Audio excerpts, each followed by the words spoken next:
It is the world that has been pulled over your eyes to blind you from the truth. It's you liberals who have lifted them up, Howard. Paul, you conservatives make a mistake. You can't afford to strangle hope in people. Without hope, people become dangerous. No, Howard. You liberals have let them invade our society. You give them jobs, political jobs. Paul, you missed the point. It's only the smart ones we move up. That makes it even worse. No, we have to move them up. If we leave a smart one in the ghetto, he might develop into a leader against us. But if we raise him up into white society, we neutralize him. It really boils down to our ability to accept. We don't need pessimism. What he means by pessimism is resistance. And that's what COINTELPRO was all about, stopping the resistance. I know you're out there. I can feel you now. I know that you're afraid. You're afraid of us. You're afraid of change. We hide it in plain sight. One of Plato's greatest works was the allegory of the cave.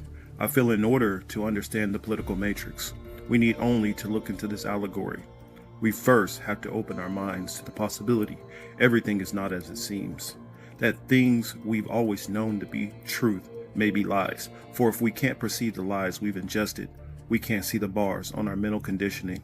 For that is how you walk out of the cave and see the political matrix.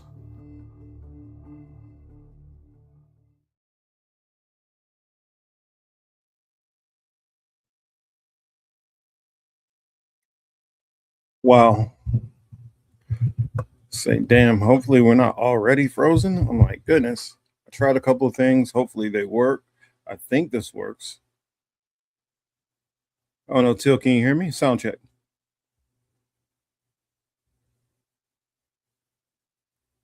Yes, let me know, because if not, I will hop off and go back to my I'll go back on my phone if I have to. What's up, John?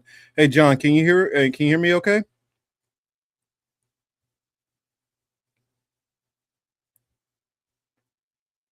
Making sure you can hear me okay. First, before we get going. Hello, I see Michael's in the building. What's up, Mike?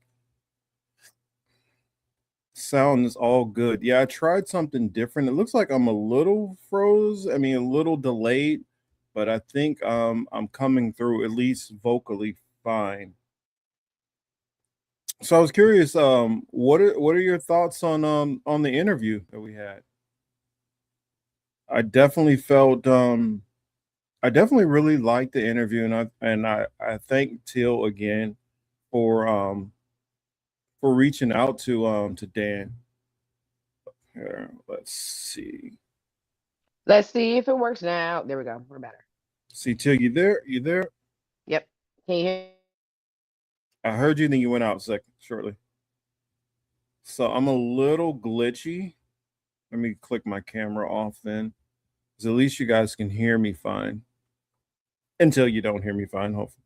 But yeah, I was just wondering, what's some of you guys' thoughts on our great guest that we had. John says, I wish there were more positive people around like Dan. Let me actually put this on the screen,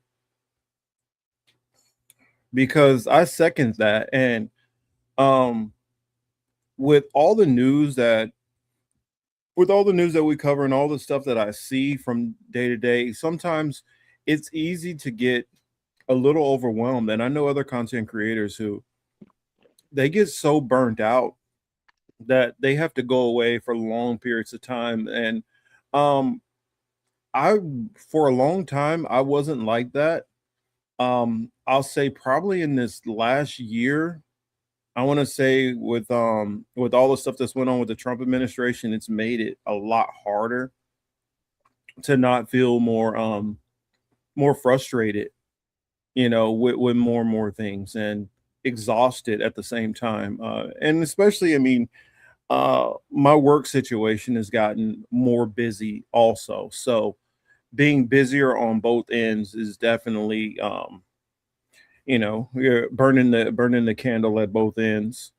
And so, you always try to look for your escapes. Well, what I've always done is I've always just tried to have plenty of mental escapes and ways where I can get myself even if it's short term, be able to get a quick turnaround on, okay, I heard all this negative stuff and all that, but how do I keep going on with this? And trust, don't, I'm not trying to make myself into a victim or anything like that, because the people who are going through the traumatic stuff, they're the actual real victims. I'm just saying that if you start to feel sometimes a little bit of despair, that you see all this negative stuff and you don't feel like you have any answers to help anything. It's a frustrating thing to feel like you can't help. And what I really liked about what Dan's project does is, I think it at least gets conversations going, and you can start dealing with some of these wounds that we have, that can be dealt with, of course, within reason. But at least talking about a situation is how you can start identifying and start to, work on it. And maybe that might be the answer to dealing with some of these larger global problems. I think the reason why corporations, and even when you go from political leanings of people, the way they view things, I think a lot of that has to do with just not seeing the other people as much, or not valuing those people on the same level. um you said Michael said positivity is great, but most positive people are basically liberals. I don't think it's anything wrong with that. It's toxic positivity as the problem, and maybe people shouldn't be positivists if they don't understand the history of it. To be positive, to make a claim, positivism and confirmation bias often go together. Oh, I can understand all that, but I think sometimes when we're too pessimistic, we don't find solutions either. And so I'd rather somebody who's trying to be positive and look for solutions than us be so jaded that there aren't any solutions that we just stop trying. I don't know, I mean, Till, yeah, damn, didn't either. y'all ask me last week if how we was gonna do the shit? And here I am trying to give you a one up. We can't fix the shit overnight. But if you're gonna be Yeah. mad at the positive shit, then shit, are you the problem? And Well, that I'm just being honest. I'm just gonna say it. You can't like you somebody was like, damn, that kid scraped their knee. Let me go get that nigga a little band-aid and a piece of candy. What? You'd rather him just keep crying. That doesn't make sense. How you not gonna take the good gesture and try to move forward or pay it forward to somebody else? That's weird. That's kind of weird to me. That's a little weird. Might need to do some self-work. That's weird. well, I also had to do like a little bit of and this is something even within my own personal life and faith, which uh I feel Dan's project makes you focus on some of these things, and um to do that introspective look, like Michael Jackson talk about, it starts with the man in the mirror. And you got to have these conversations with yourself sometimes and try to hash out certain things. And one of the problems with and I'm not going to go to, oh shoot, am I still there? Yeah, you still here. I hear you. Okay. Oh, I think that's what it was. My Bluetooth actually clicked off from that, so it's just on the regular. But I realized that a lot of the people within like my faith beliefs focused on the negative aspect of things so much that we didn't take into context some of the good and positivity, or how much worse somebody else is doing. Centering ourselves as the victim when other people are going through far worse situations. And not saying that it minimizes the traumatic stuff that we've been through as a people. We can't prioritize our victimhood over people who are actual victims at the moment. And so it made me really like take a look at things. And to be honest, even when I was a kid and I was and we weren't doing as well financially, and we were in the rough straits, and I was dealing in a crime infested neighborhood. Looking back on it with perspective, I would have taken that every day over being a kid in Gaza right now. I would take in that every day over being a kid in Zaporizhia. I would take that every day over what the kids that when I was in high school are refugee students, what they experience in Kosovo and Bosnia. I would take that every day over what some of the kids are dealing with in South Africa or Haiti. There are so many other people who have it so much more worse than we do.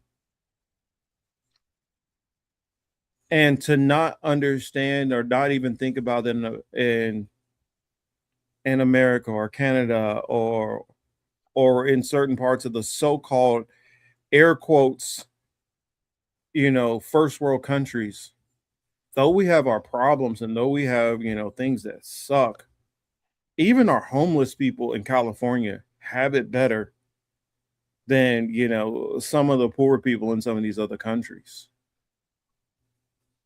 And it's like, though we talk about the problems of America, we can't lose focus on the fact that other people have it far worse. And when we're making those complaints and complaining the way we are with a whole bunch of people who have it far worse, it brings me back to my mom would when me and my brother would like complain or whatever about, I don't want to eat this. And then she'd show us the videos of the kids who were literally eating dirt in parts of Africa, eating mud pies, literal mud. And it's like, yeah, okay, I might have ate beans and some rice and ate that for a week straight.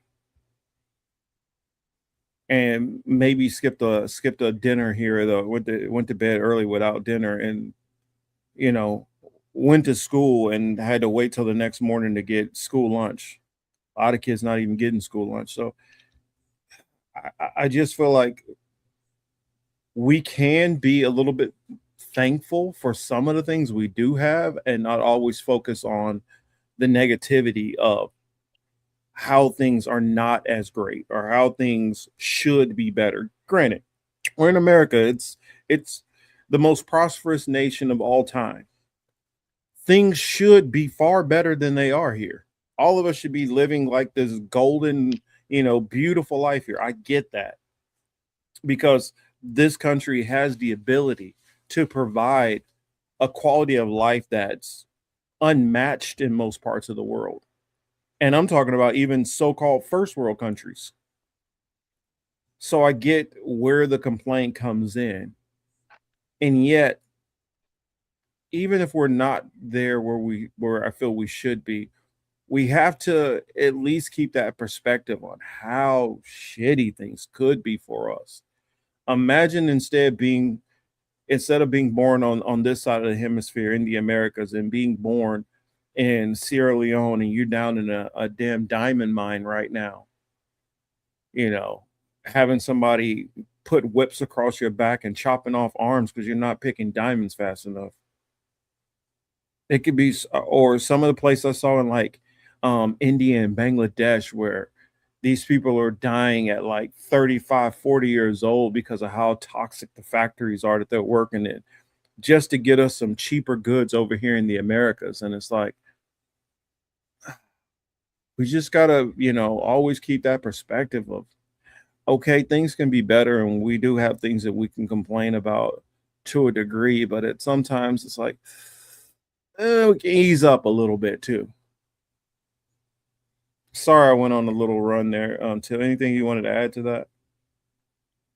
No, because I feel the same way. I do. Oh, I'm sorry to hear that, Yonina. I'm sorry to hear that. Oh, I'm not in the chat. I'm sorry, Yonina. Oh, you're not in the chat here. I just put the stream on the side if that helps. There we go. Here we go. It's funny you mentioned that Chamonix. says, or in Argentina where they eat donkey meat or World Cups. Well, yeah, I mean that's kind of ironic. Like that was one of the criticisms that a lot of people brought up about Argentinians, how they have so much poverty going on in their country and massive inflation problems. And how do you have time to be racist? Like, chill out. Like, go get things fixed on your own end.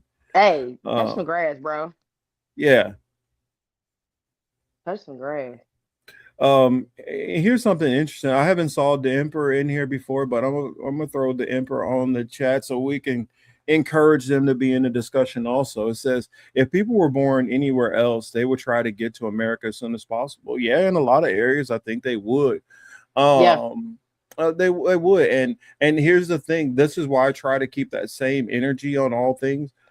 Do I fault these people, plenty of them, for trying to come to the Americas? No. I mean, whether it be through colonization of other countries, possibly even America involved, or corruption within your own country, or a problem where the cartels or crime has gotten so much out of control that the government can't even control anything. Whatever situation it is that you end up in, I can't fault you for trying to better your life and move to a place where it's going to be more conducive for you and your family to have happiness. Nah, because look, this trumps all of that. We ain't never got bombed. Who bombing us? Nobody bombing us. Yeah. Nobody sending no shit over here.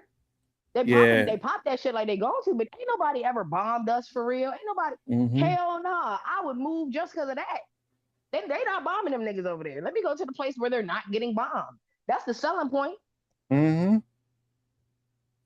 Yeah, the fact that like even if you take somebody who's only making kind of, average money, and let's say they retire, and they're just barely struggling here in America, they could take that retirement money and go to plenty of places in other countries and be able to live out the rest of their life in dignity and be able to have some comfort. Now, I know that seems kind of counterproductive when we're talking about people who are happy to move here, but it all depends on what makes you happy.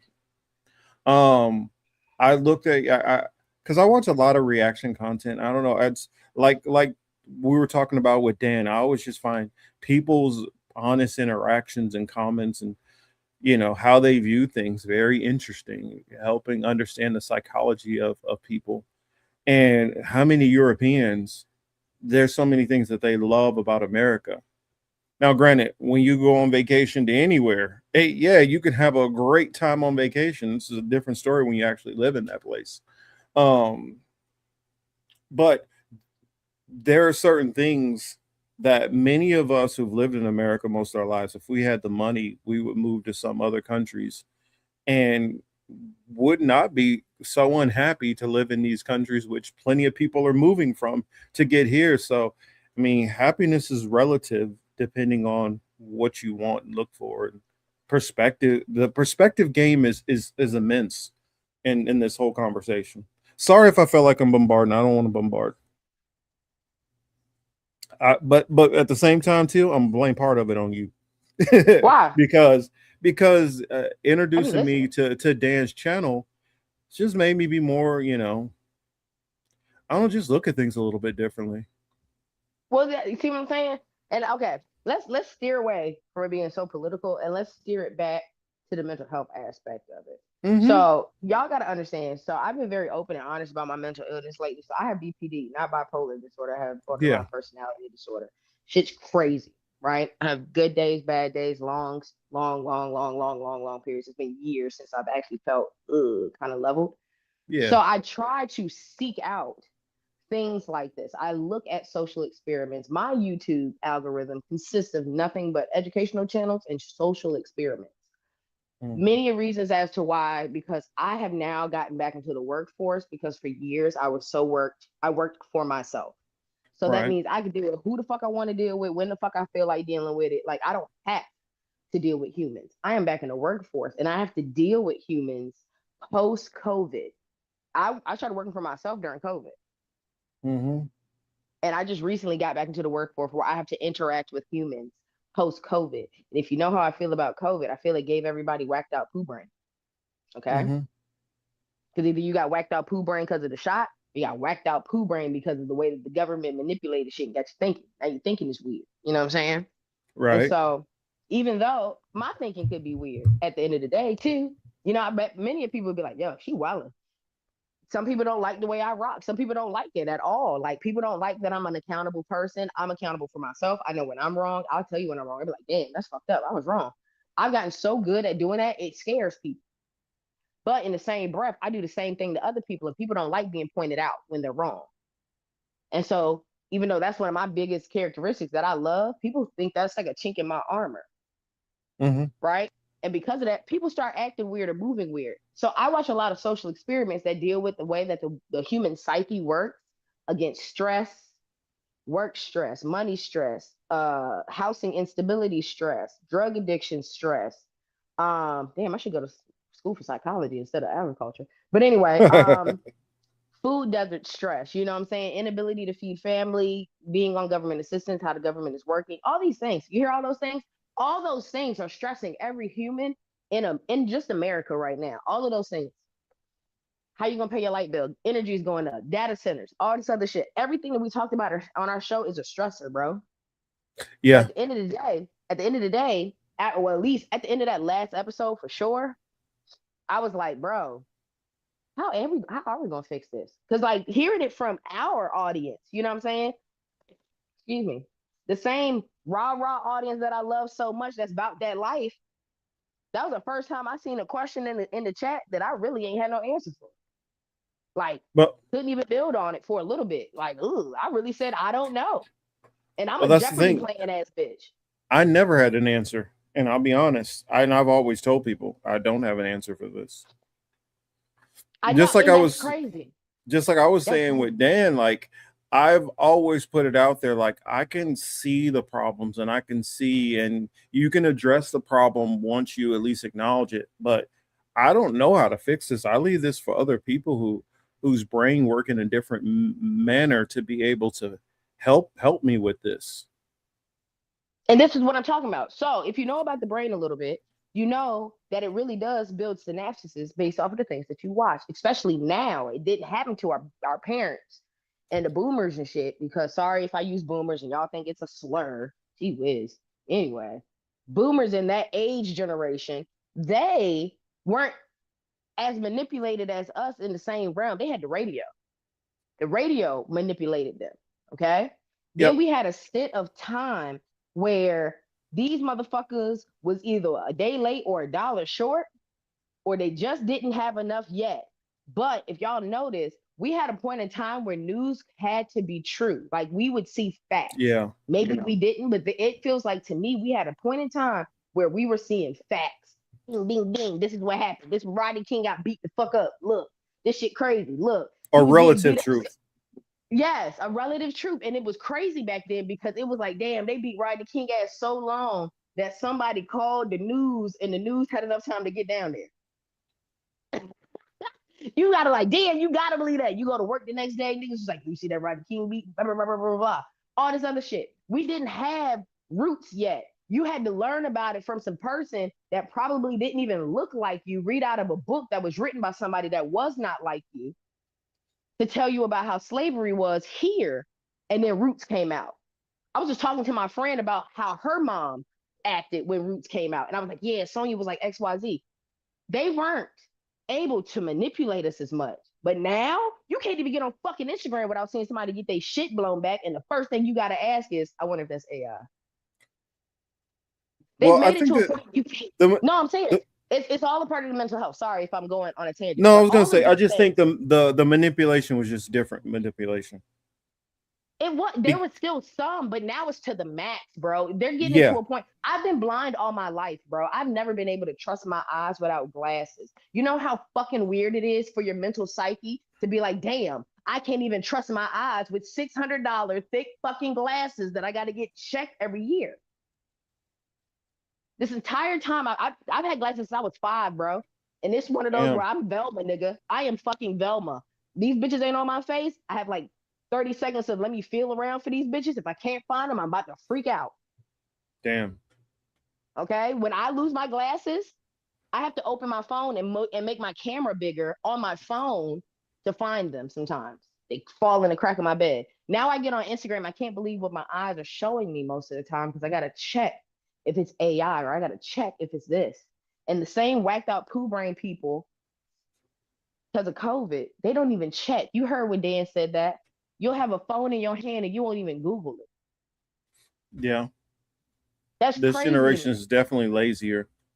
Yes. It, So it, if anybody is going to be able to come on our show, listen to us talk, and hear how we have all of these ways of identifying the negative, we also got to give them a way to identify the positive. And maybe that is the catalyst that makes things change.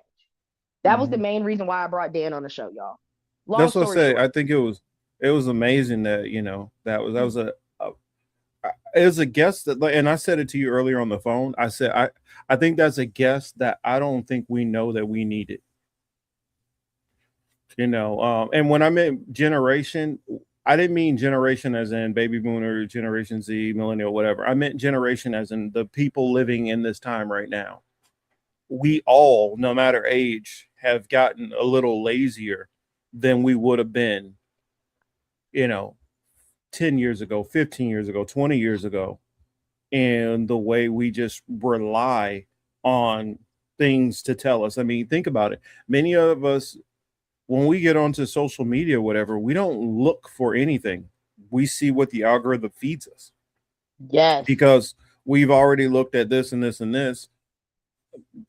Think about how many times you actually say, no, let me type in this and look for to watch You this mean this? instead of what it's feeding me. You mean you want to watch this? Because this Hmm. cat video is really funny. No, I didn't say the cat video. I said I wanted to see why Netanyahu got booed the other day. Oh no, you want a cat video, bro? Hmm. That's what, Like what? like my feed is all a mixture of stuff. And I mean, like anybody trying to follow my feed wouldn't know what the heck is going on because some of it's a mixture of entertainment.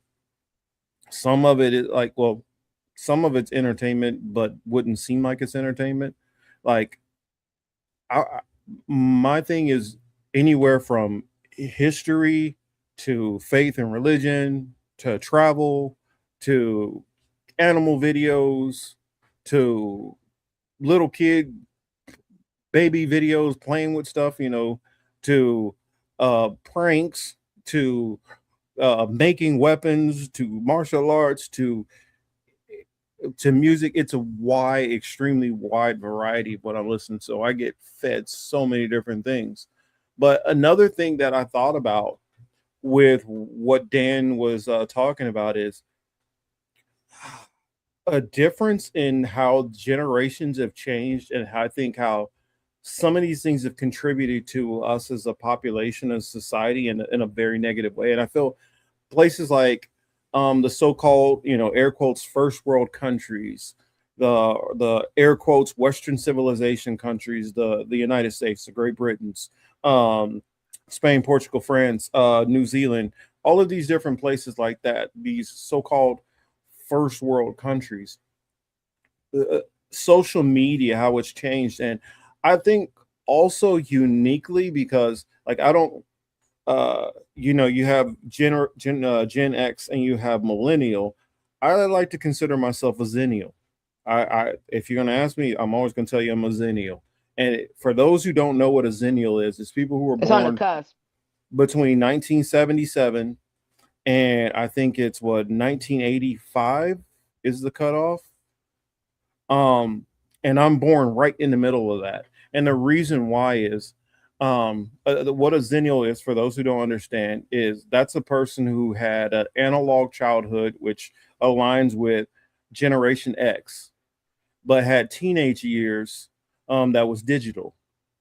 And so we we have a tie and a feel and an understanding to our older brothers and sisters and counterparts who are Gen X, because we have some of those same shared experience, like not having phones and being a latchkey kid and playing outside, and all of those different cultural things that went on, remembering all the same TV shows, remembering black and white TVs, remembering you know uh when you had to be home before the lights came home and all that stuff, and hanging out at the mall and all that before computers became a thing. But we also have a certain part that, okay, we remember when pagers and cell phones and stuff started coming out, and we remember getting onto social media, if not towards the some point in high school, maybe some of them in middle school, but at least into like late teens going into 20s. So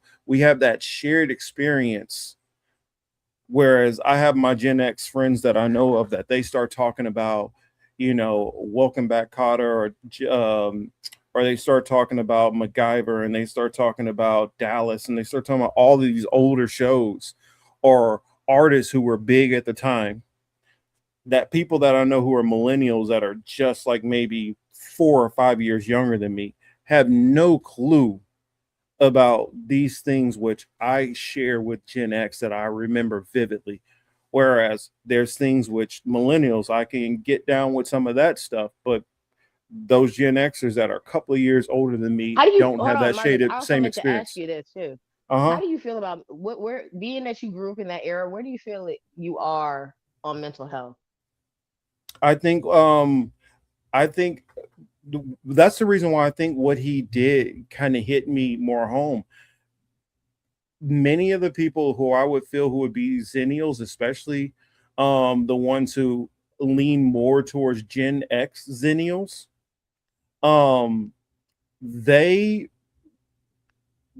it was more of a time period where, especially the boys were taught, be tough. You don't need to do all this fucking crying and bitching about how you feel.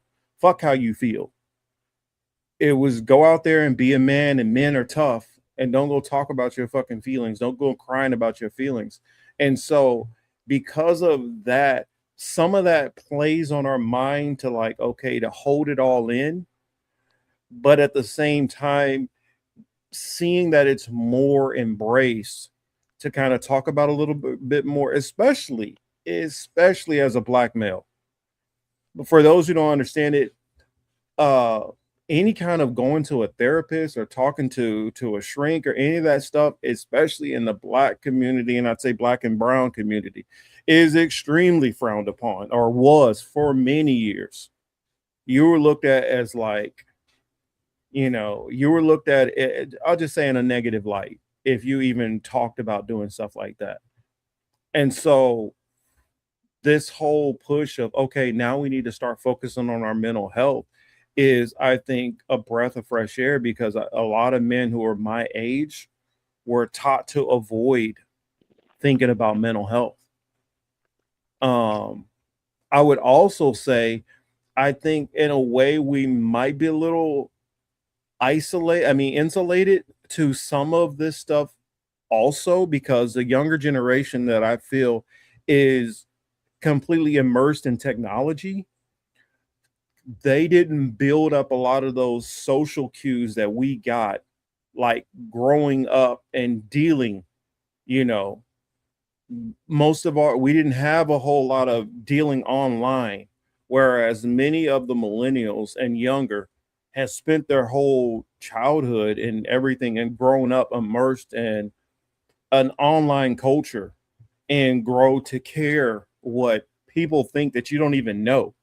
And so I don't know. I think it's interesting, especially because we're probably the older of the generation who's actually cared more about this transition. And I think we're more sympathetic to our younger brothers and sisters or siblings, or in some cases children, who are younger millennials or zennials that are more emotional and care more about feelings and stuff. Though we might be a little rough around the edges in talking about this, because we grew up in a time period where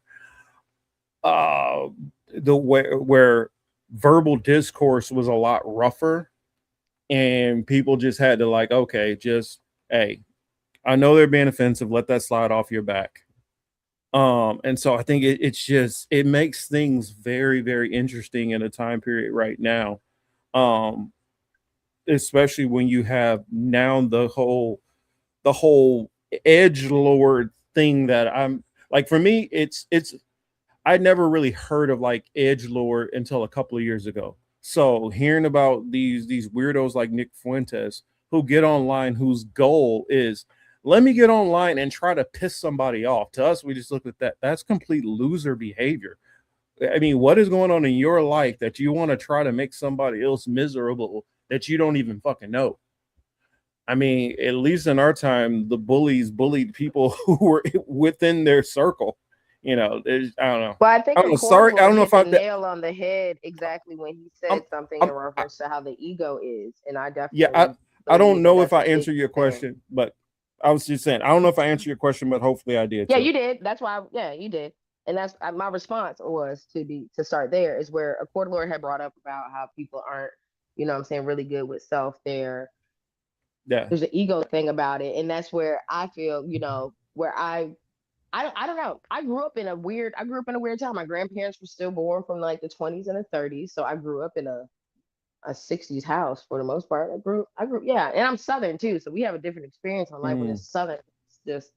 It's a weird aspect out here. It's a weird set of rules when you live this way. And I grew up in a house where I fixed my grandma's TV with the antenna. It was black and white. She had a wood burning stove. Both of my grandparents' houses had wood burning stoves still.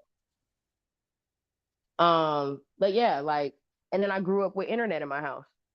You know what I'm saying? First generation to have internet. Like I remember the day we got AOL in this bitch. I remember the day my mama bought a gateway computer. That shit was crazy. But when it comes to mental health, I think because of those advances, it started to real life impact a lot of things, which goes back to how a court lord said about the ego. When I grew up, prime example. I know you're gonna be able to say yes to this, but we grew up in societies where you couldn't do weird drugs in the black community, or you was a crackhead, or you was on that dope. No matter what the fuck it was, if it was anything outside of weed, you're on dope. Yeah, hell no. Yeah, weed was the only acceptable drug. Weed is the only acceptable drug, right? I am probably even if you was doing my bloodline. If you was doing shrooms or something, they're like, "Well, you trying to be on that white boy shit?" White boy shit, yeah, I am actually. Actually, probably only the first in my bloodline to do that. And so when he said that about ego, it kind of goes into how when you get to step outside of those realms and you go and you deal with somebody's ancient medicine, in a sense, that is ripping your ego off like a fucking band-aid. And that allows you to have a version of empathy. You develop a little bit of empathy. When you lose a little bit of your ego, you get a little bit more empathy in you. And I feel I was gonna add one other thing. The only other drug was coke. Because back in the day, like some of the 70s cats, it was a lot that was big in the 70s, like a lot in the black community. Coke was. Hell yeah. But everything else. But that was mostly pimps, but never mind. And so when you get to dabble or, you know what I'm saying, experience it in that way where it's more of a empathy enhancement than it is a escape or a numbing agent, because those are numbing agents. You know what I'm saying? Without that. When you go and you experience somebody else's ancient medicine, be it DMT, be it shrooms, be it LSD, which I don't promote, but it gets the job done sometimes. Ketamine, things of these natures. Being you are first of that generation, a lot of people might look at you weird, but then you have motherfuckers like edge lord ass Nick Fuentes, who has not been able to touch that level of empathy within himself. So even though, you know, for instance, everybody's asked me many a times, how can you agree with Candace Owens? How can you agree with Candace Owens? Because I have a level of empathy that lets me know that you can change. I believe everybody can change. I try my best not to hold people accountable and to a certain standard. And sometimes I'm a dickhead doing it, but it's never a moment in my life now that I've been able to experience all of those drugs that I named and did the white people shit. Now that I can realize something and say, you know what? You got to work on yourself. You got some shit going on, but I can't fuck with you right now. But I'm never at a point in which you can't return and be changed. Not trying to sound like Jesus or nothing, but I get it. I get the mindset. I get what the Bible was trying to tell us. I get the mindset of it. I don't follow it in a strict manner that'll get me front row seats to the Prince concert. But you know what I'm saying? Mhm. I know that I'm noticing the things enough that I can apply it based off of me being able to do those drugs. Because I was a mean bitch that was like a Nick Fuentes. I was like, fuck everybody. I don't like white people. White people are white people. I used to be like that. I used to not like white people. Living in the South, I used to not like them. I used to not like Hispanics, Latinos, or Mexicans. To separate all three of them now, because now I'm aware that you got to. But I used to not fuck with them either. I didn't have enough to interact with, and the ones that I did interact with, I didn't like. Mhm. I used to be mean, bro. I used to be out in here. I used to be out in the streets just smacking people just cause. I was a Nick Fuentes. I was angry on the inside because of how the world was. Then I had to take some drugs. Not saying everybody got to do it, but if I did it for you not to have to do it, listen to me. Take a moment and just sit with yourself and really touch some grass. I'm not joking. Go outside, touch some grass, and just listen to the world for a second. Listen to the birds chirp, listen to the wind through the grass, the wind through the trees, listen to how other things are interacting with themselves amongst nature for a moment. That's the only thing you can honestly get free right now. Okay, go to the water, listen to the water, watch the fish just do fish shit. And you're gonna start appreciating other people, I promise you. Because you're gonna look at them and be like, damn, if I could just go and talk to another person to tell them, hey, yo, go look at the fucking river for a second and calm the fuck down, the world might be a little better place. All these sick fucks running this country, they sit in the weird ass four walls and think about how they can continue to do some evil shit. They don't have one single person in their fucking ear telling them, go touch some fucking grass, nigga, because that's weird. Well, They don't have I think when you get that isolated, that's when you start to do these things that we see as evil. Because in order for you to enact this type of evil, you have to have already detached from people to a certain level where you don't see them as people. You don't see their humanity or on the same level. I mean, I think about that every time I see one of these cop videos where you see a white guy come running out of the house with a gun. I watched a video the other day. He's pointing a gun at the cops, fired multiple shots, and they didn't fire one single shot at him. He walked back into the house, grabbed a machete, came back out, and was telling the cops, shoot me, shoot me. They found a way to not shoot this man, not fire one single shot. We're going to get you help when they cuffed him up. And then I'll watch cops, whenever that victim is a black victim, how they don't have that same reservation. If that black victim or that black person comes out, or perpetrator, whatever you want to say, comes out with a weapon, they do not hesitate to put them down. And I think it's because of that lack of humanity and seeing the other person. They don't see people that don't look like them as human.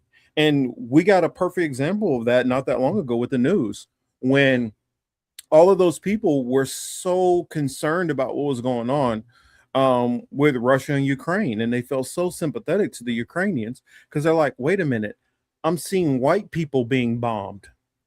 Oh, now you care.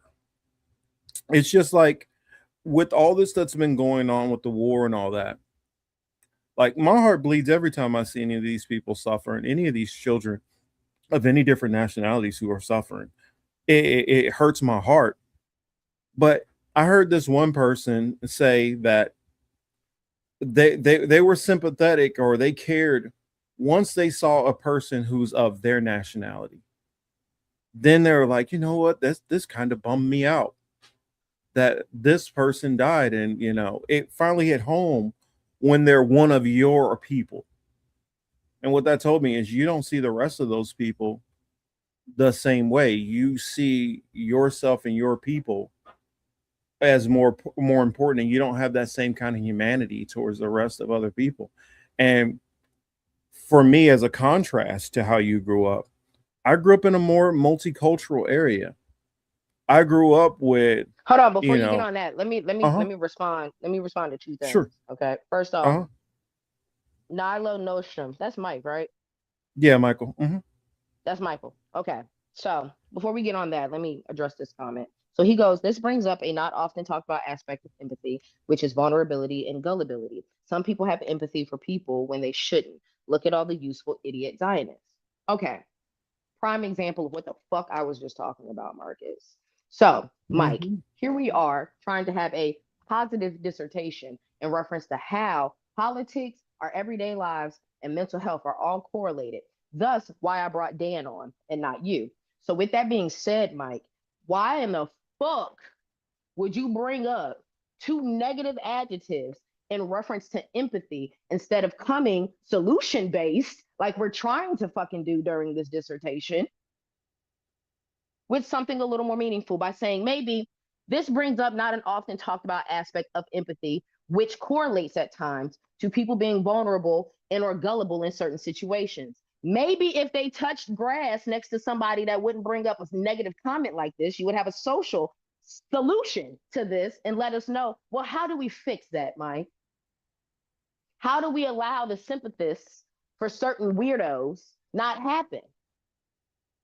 And it has nothing to do with being inhumane as a whole. It has a part, but like, this is something way deeper. How quickly you are to pick up something so negative, bro. Come on with the positive shit, bro. Negative and negative make negative, bro. It don't work. It don't work. Look at a battery. You can't put those two ends of a battery and get life. So speak life into a situation instead of, bro. And that's the main reason why I brought Dan the fuck up here in the first place. You said because that approach to positivity amounts to idealism. Okay, idealism doesn't mean that you don't accomplish those ideals. The fuck, bro? There are certain people that would not be taken on a manifest destiny journey. I just want to let you know that. Like, you would get left every time. There are people who are idealists who actually create ideas that are accomplished. I mean, you know, I just. Okay, so we'll just be able to say this. We know for a fact Mike is not the person to talk to if you're trying to have an uplifting, positive dissertation about anything. When you want to talk to somebody that has a negative Nancy attitude that wants to piss on your parade, hit Mike up. Because he's going to bring some literal ass shit that we're trying to change, that we're actively trying to change in the situation, in the conversation. He's going to bring up some shit that's going to try to either keep you stagnant or take you 2 steps back. So thank you, Mike, for being that catalyst in our conversation during this hypothesis of trying to figure out how to make shit shape. At little bits that we have to contribute, how can we make our contribution a fucking positive? And I'm so thankful that we have our first controlled experiment by bringing you into the conversation. Next, back to what you were saying. Yeah, I'm just trying to understand how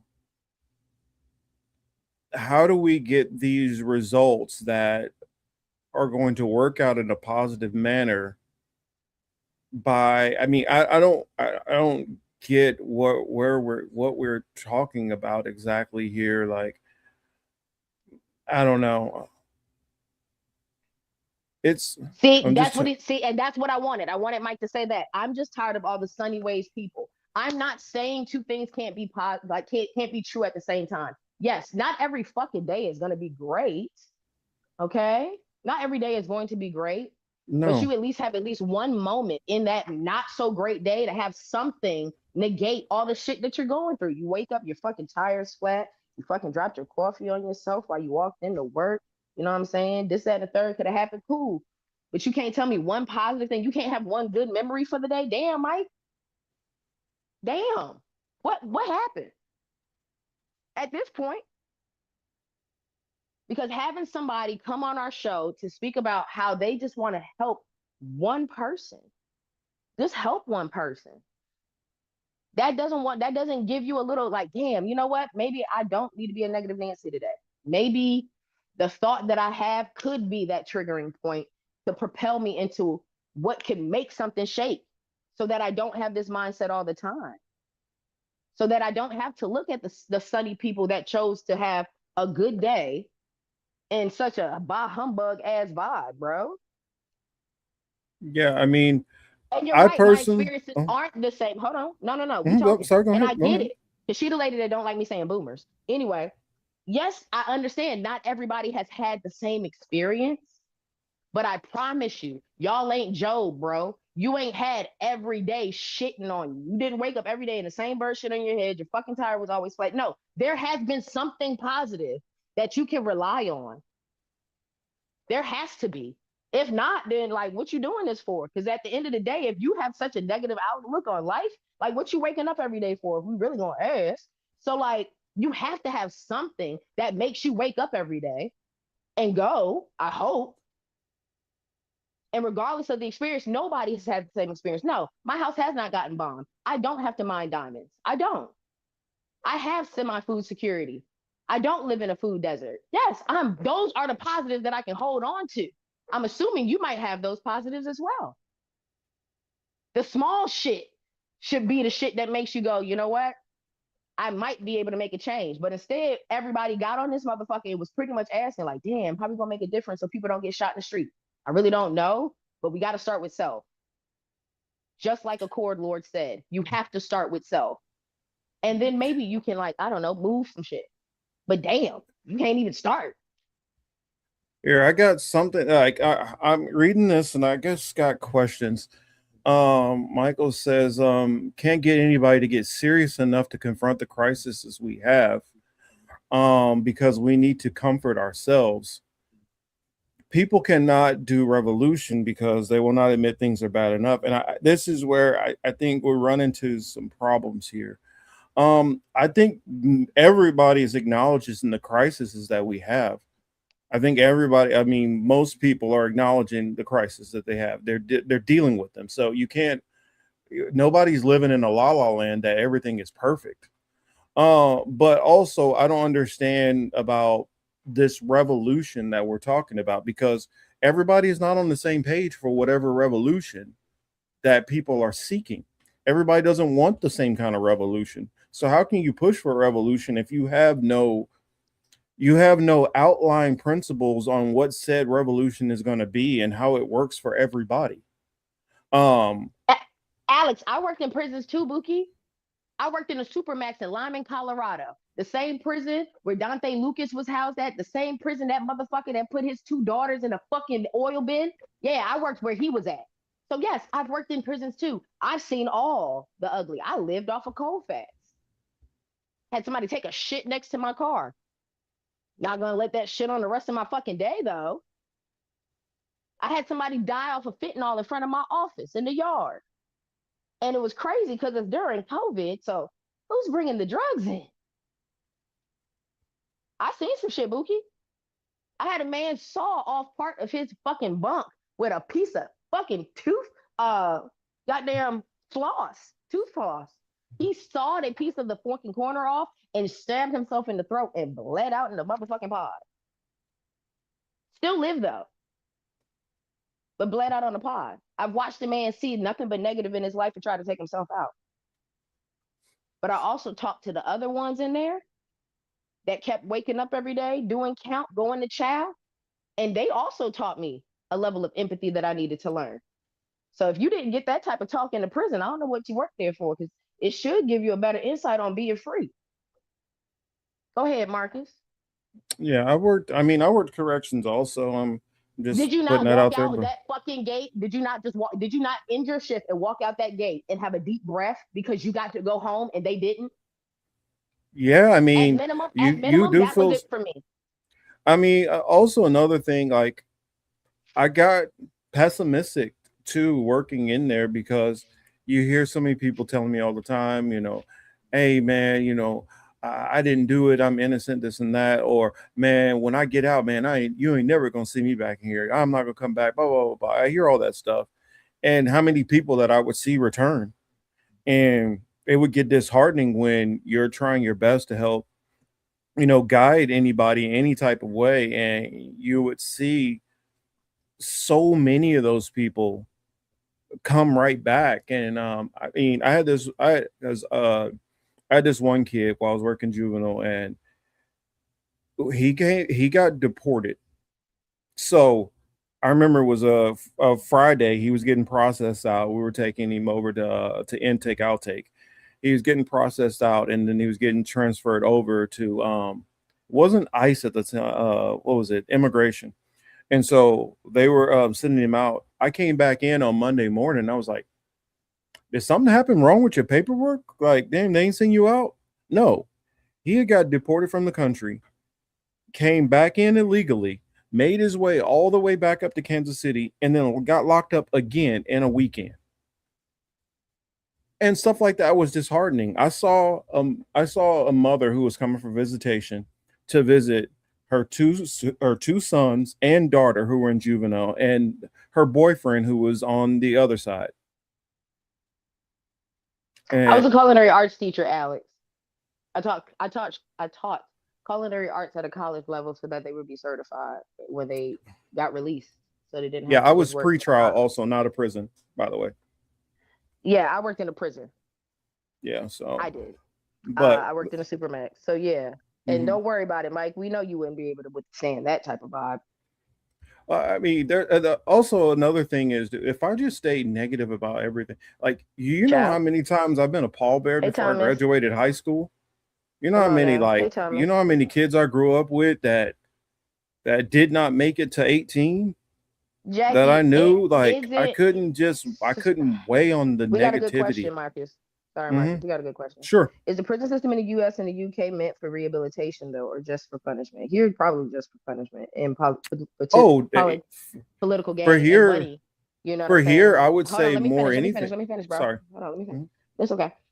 So like we talked about last week, Jackie, with the whole like school to pipeline, prison line, like there is some major political gain and it's like major monetary gain as well. But rehabilitation is very slim to none Yeah. after actually working in that realm of education in a prison. So I've worked everywhere. I worked in education for children and I've worked in education for adults, both in the aspect of something that is completely connected. So I can see the prison to pipeline vibes. And so knowing that they even try their best to like, oh, let's give it to them late, you know what I'm saying? Instead of like giving it to them early. Like, how dare you give them free college classes in prison, but they can't get that shit free out on the streets? Like, what? Yeah. That's crazy. That's crazy, right? Like, isn't that insane to think about? But like it's still supposed to be some form of rehabilitation, but it's very slim to none. Like there'd be 400 or 500 people in a motherfucking supermax and only 12 of them can take this class. Like it's like anywhere between 5 to 10% of the people in there might be able to be okayed to go to class, get their GED. Most of them don't even have their GED. Let's talk about that part.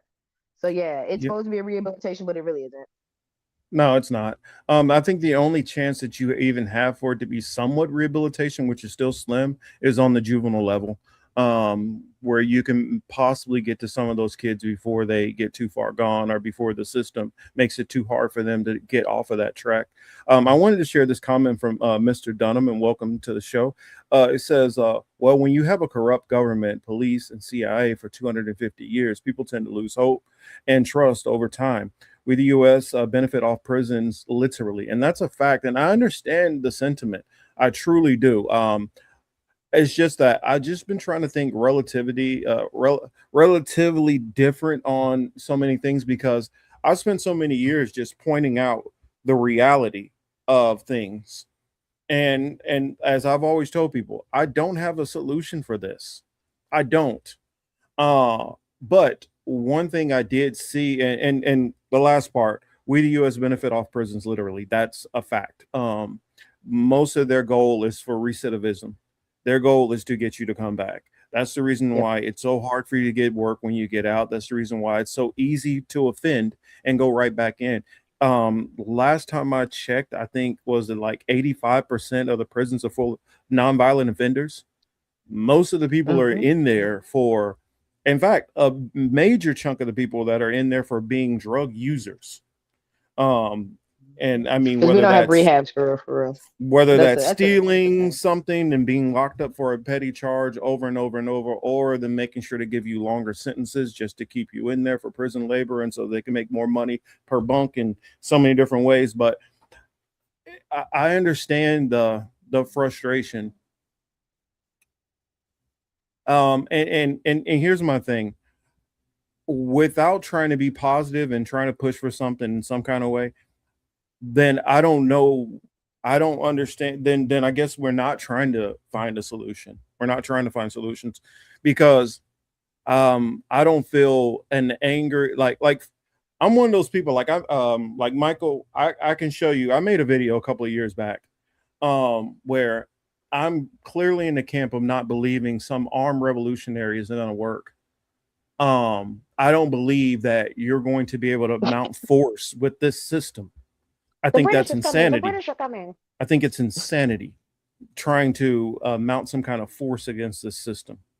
Well, I mean, let Mike do it. Mike think it's gonna happen. He idealist for that type of vibe. Let him do it.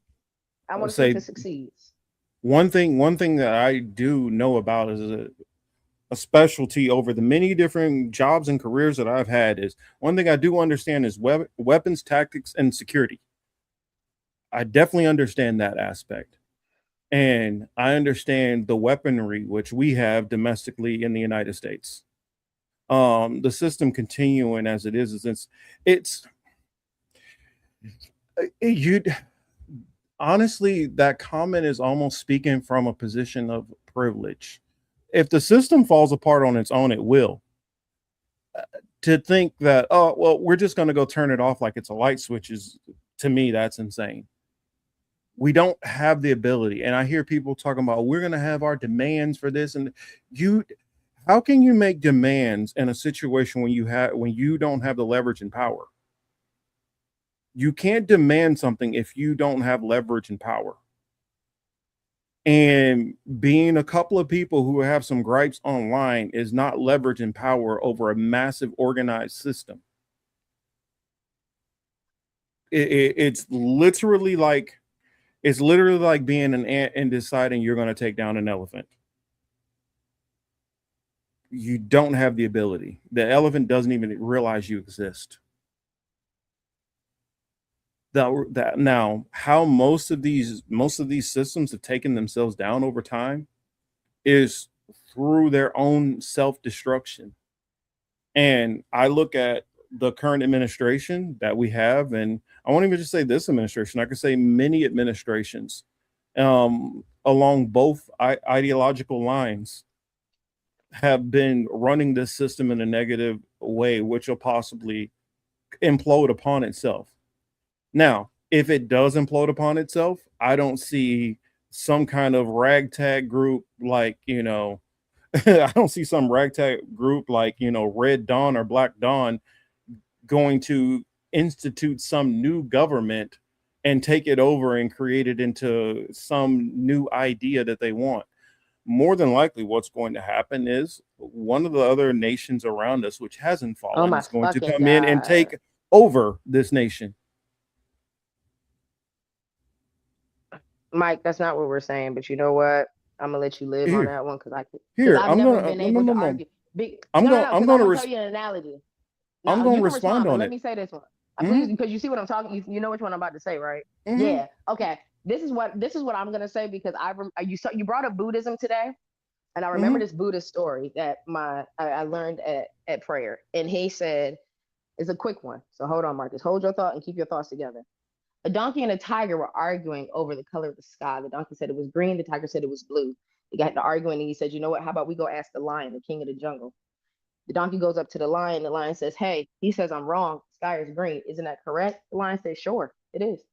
He was like, aha, I win, tiger. Ran off. The tiger said, bro, you can see that it's blue. Why would you agree with him? He said, because why the fuck would I argue with a fool? That's beneath me. Go ahead, have it. There you go. I hear you, but it's the same thing. Well, my point, Lady Alex, is encompassed my point exactly. It's okay to state reality, i.e., there is nothing we can do.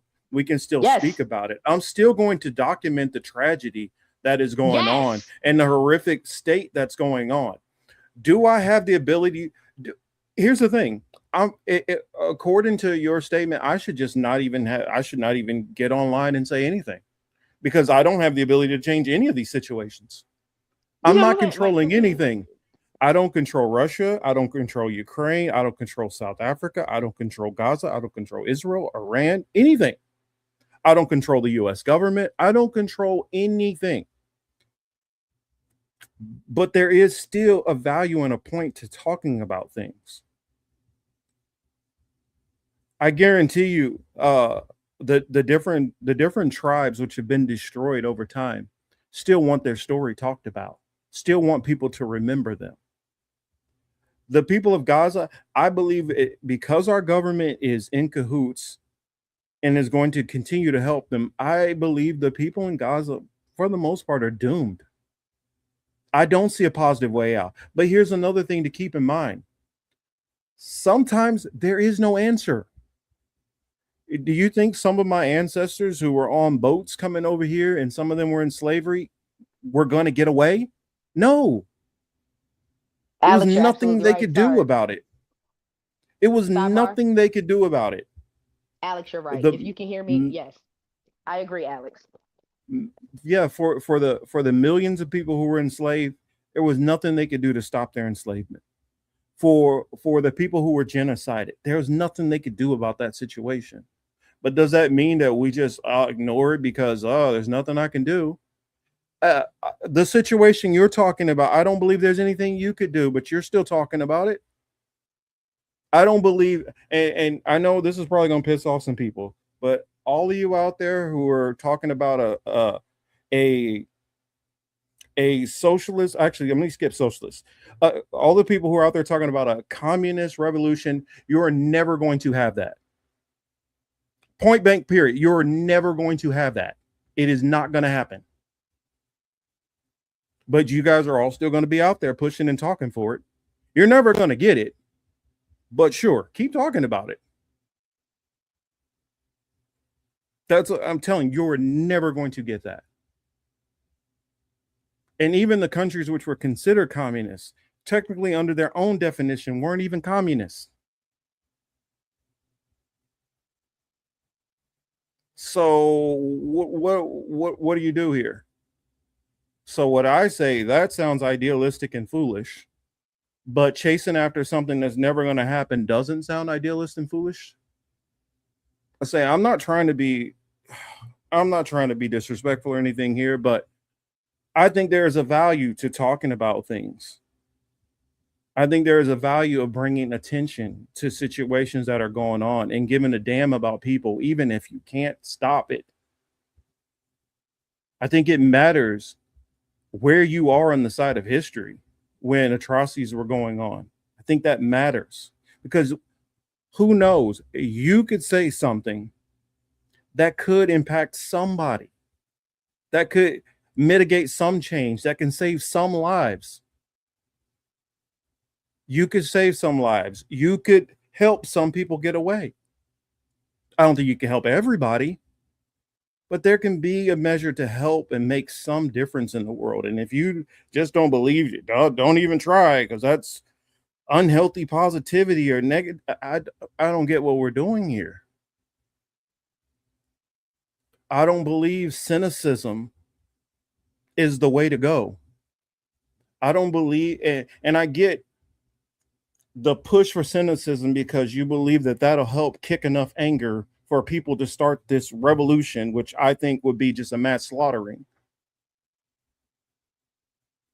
I mean, I don't get,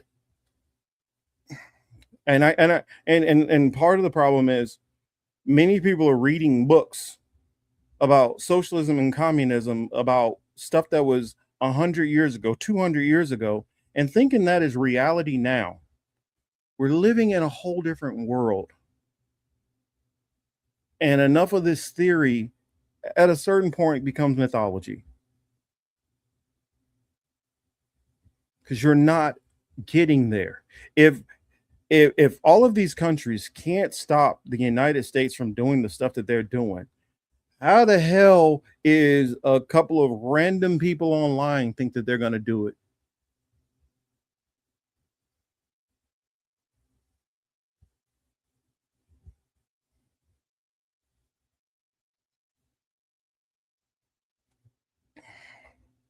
I mean, the whole tragic optimist. I'm not talking about being positive about a couple of things is going to help solve the whole world, but you can help people in their day-to-day life. There are people who are suffering throughout this day, people who are like, you know what, Why am I even trying anymore? Why don't I just give up?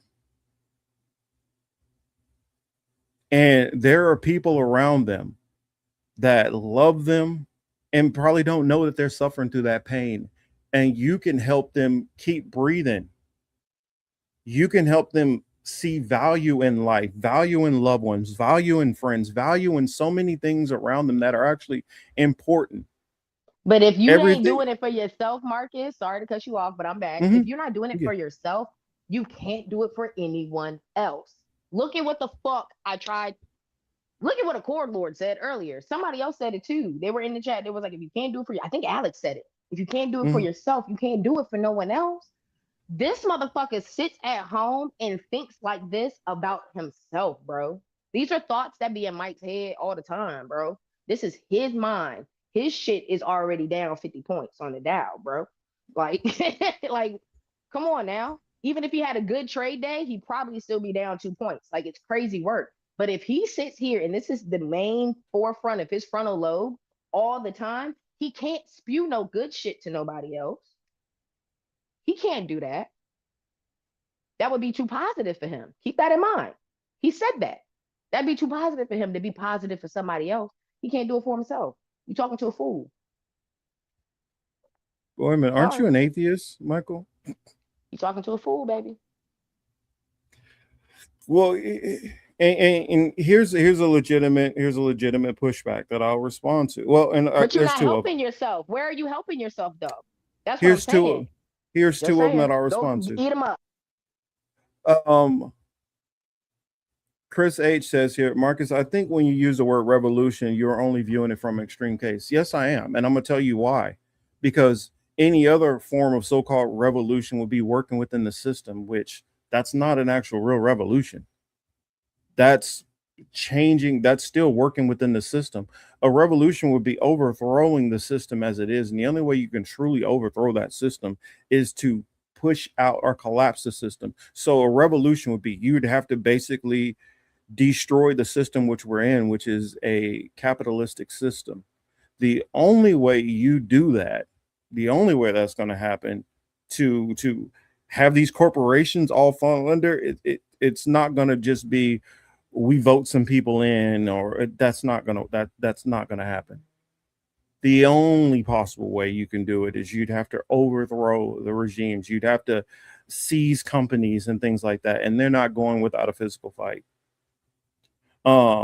And then what Jackie says here, which is a great question also, maybe getting the people who operate these weapon systems on our side, although how that is accomplished, I have no idea. Yeah, that would be the only way, is if you can get those people on your side, which I can guarantee you they're going to always have stop valves to be able to control or stop these weapons. Also, with the level of surveillance that they have in this country, they're already ahead of anybody who might be susceptible to defecting. And so that said, let's say, you know what, I'm wrong, and you get those people on your side, and then there turns into this massive civil war for the United States. The moment this country's back is broken, the rest of the world is not going to sit here and let America just work out its own problems. There's always going to be somebody who's going to be in charge. And right now, corporations are in charge. The moment corporations lose that power and our government is not completely, controlling anything anymore, another third party will move in. You are setting yourself up for another country to come over and seize the United States. And that is what would happen. They're not just going to leave the biggest economy in the world to just figure it out on their own. That's not going to happen.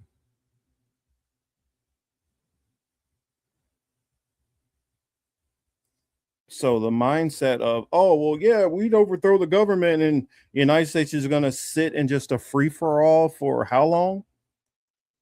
Think that they would just allow that with all the money sitting out there? There's no way in the world. Or if that did get to that point, America would just turn into a complete wasteland.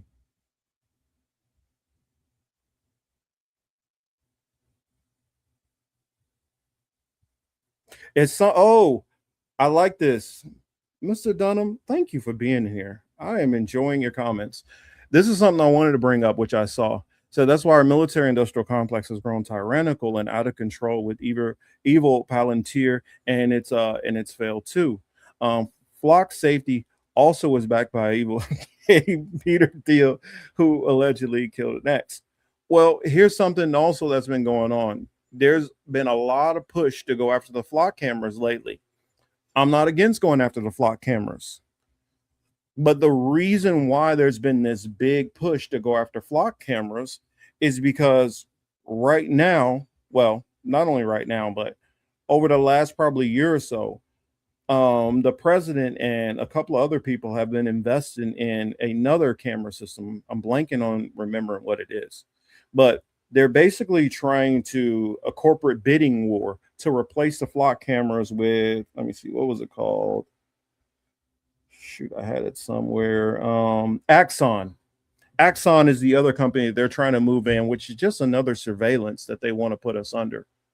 So they've been trying to dirty up the flock cameras so that they can slide in the Axon right behind it. And so, yes, I'm against the flock, but that's the Axon cameras is something we need to keep an eye on also.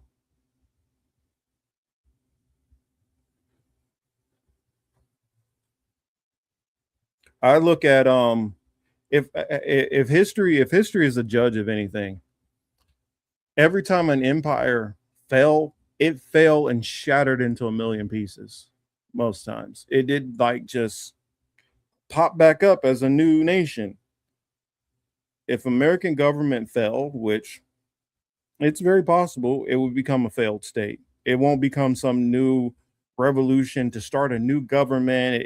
No, it would be Mad Maxville. That's what it's going to be. Now, if you want to see it fall just to rule over the ashes, okay, cool. I'm taking the exit and I'm getting the fuck out of here. And you guys you can do whatever you want with it. But if you just want to have whatever's left after it's completely destroyed, cool, have it. No, Mr. Dunham, I think you're correct. I don't know if it would stop the. I don't know if it would they give us hell putting your comment on there. That one about the red shields, but yeah, they definitely got a hand in a lot of this stuff. No, I don't think the United States is a failed state under the definition of what a failed state actually is. I think it is a compromised state. A failed state is a state which is completely falling apart and literally has no forms of a government. We have a compromised government. You still got to follow the street laws. You still got to pay your taxes. There's still government that is in place. Now the government doesn't follow the will of the people, but it's not a failed state. A failed state, you want to see what a failed state is? Go to Haiti. That's a failed state. Go to Libya. That's a failed state. I think not having context of what realities of these other countries are, I don't think we get the true gravity of what these things mean when we talk about them. And I've been to some of these countries and seen how this stuff looks. When you're in Bosnia or whatever during wartime, you see what a failed state looks like. When you're in Afghanistan or Iraq, after 9/11, you understand what a true failed state really looks like. This is just a state which ignores us. That's a big difference.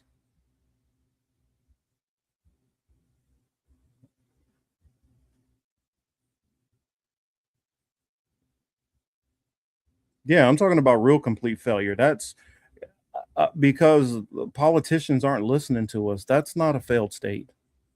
Politicians never really listen to us and never have listened to us. That's how most of these governments have always worked.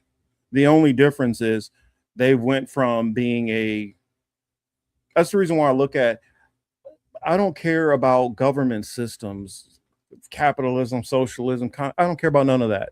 None of that means anything to me. And I'll tell you why it doesn't mean anything to me. It matters who beholds the power and how they behold the power. You can have a benevolent king and you can have a horrible king. You have perfect examples of countries which are capitalist, which have kind of run with some level of fairness, and you have ones which run horrifically. You have so-called communist governments that turn into authoritarian governments and slaughtered their own people, and ruled by force. So I don't care about ideologies as much. I care about how it's wielded. You can use a hammer to build, or you can use a hammer to do damage to people. It's all how you use the tools, not what the tool is.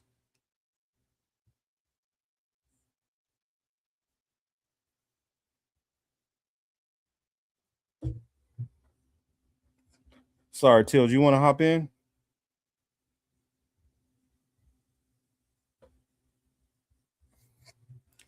I remember somebody to switch gears, switch subjects, because I realize I'm not going to be on the same page with some people in here, and they're going to have their own views, and it is what it is. People are going to have their own different viewpoints. Can't change your views, can't change your mind. Doubt you're going to change mine either. So agree to disagree. Not 304 hunting a cord, Lord. Oh, what wow. the hell? I love you. That's so funny seeing Alex asking what is 304 hunting. Good job. Good job trying to segue. I see what you did there, Cord Lord. Mm-mm-mm. Man, because they're pedos and they're weirdos and they like watching weird shit like other Yo, people. speaking of that, did you know why To Catch a Predator ended? Because Chris Hansen was touching on people. Nah, but Oh, okay. I'm glad. the real explanation actually blew my mind. The real What explanation blew my mind. Cord Lord, thank you for answering her because I couldn't do it. Why Chris Hansen get fired? Why they fire him? Oh, because he was looking into too many motherfucking politicians. You pretty close. The biggest politician? What happened is they had a big sting that they were going to go track down somebody, and they were looking for the attorney general to get all the warrants and everything, together for them to go do this bust. And it turned out the bust was on that attorney general. Yikes on bikes. When they went to his house to try to find him after he had fled, he went to his home and he self-deleted. After that, they looked into a couple of the other cases that he had recently, and it turned out to be high-ranking police officers and government officials. Yikes on bikes. These motherfuckers. Yeah, state and local. So what it is Chris Hansen started actually shedding light on pedos in power. And that's what shut his store down. That's what he should have named. That should have been what the show name was. Pedos in power. That shit would have been it. Oh, but before we had Dan on the show, we were talking about Nick Fuentes and Smartass by Hunter. Oh, the interview. Cracks. Yeah.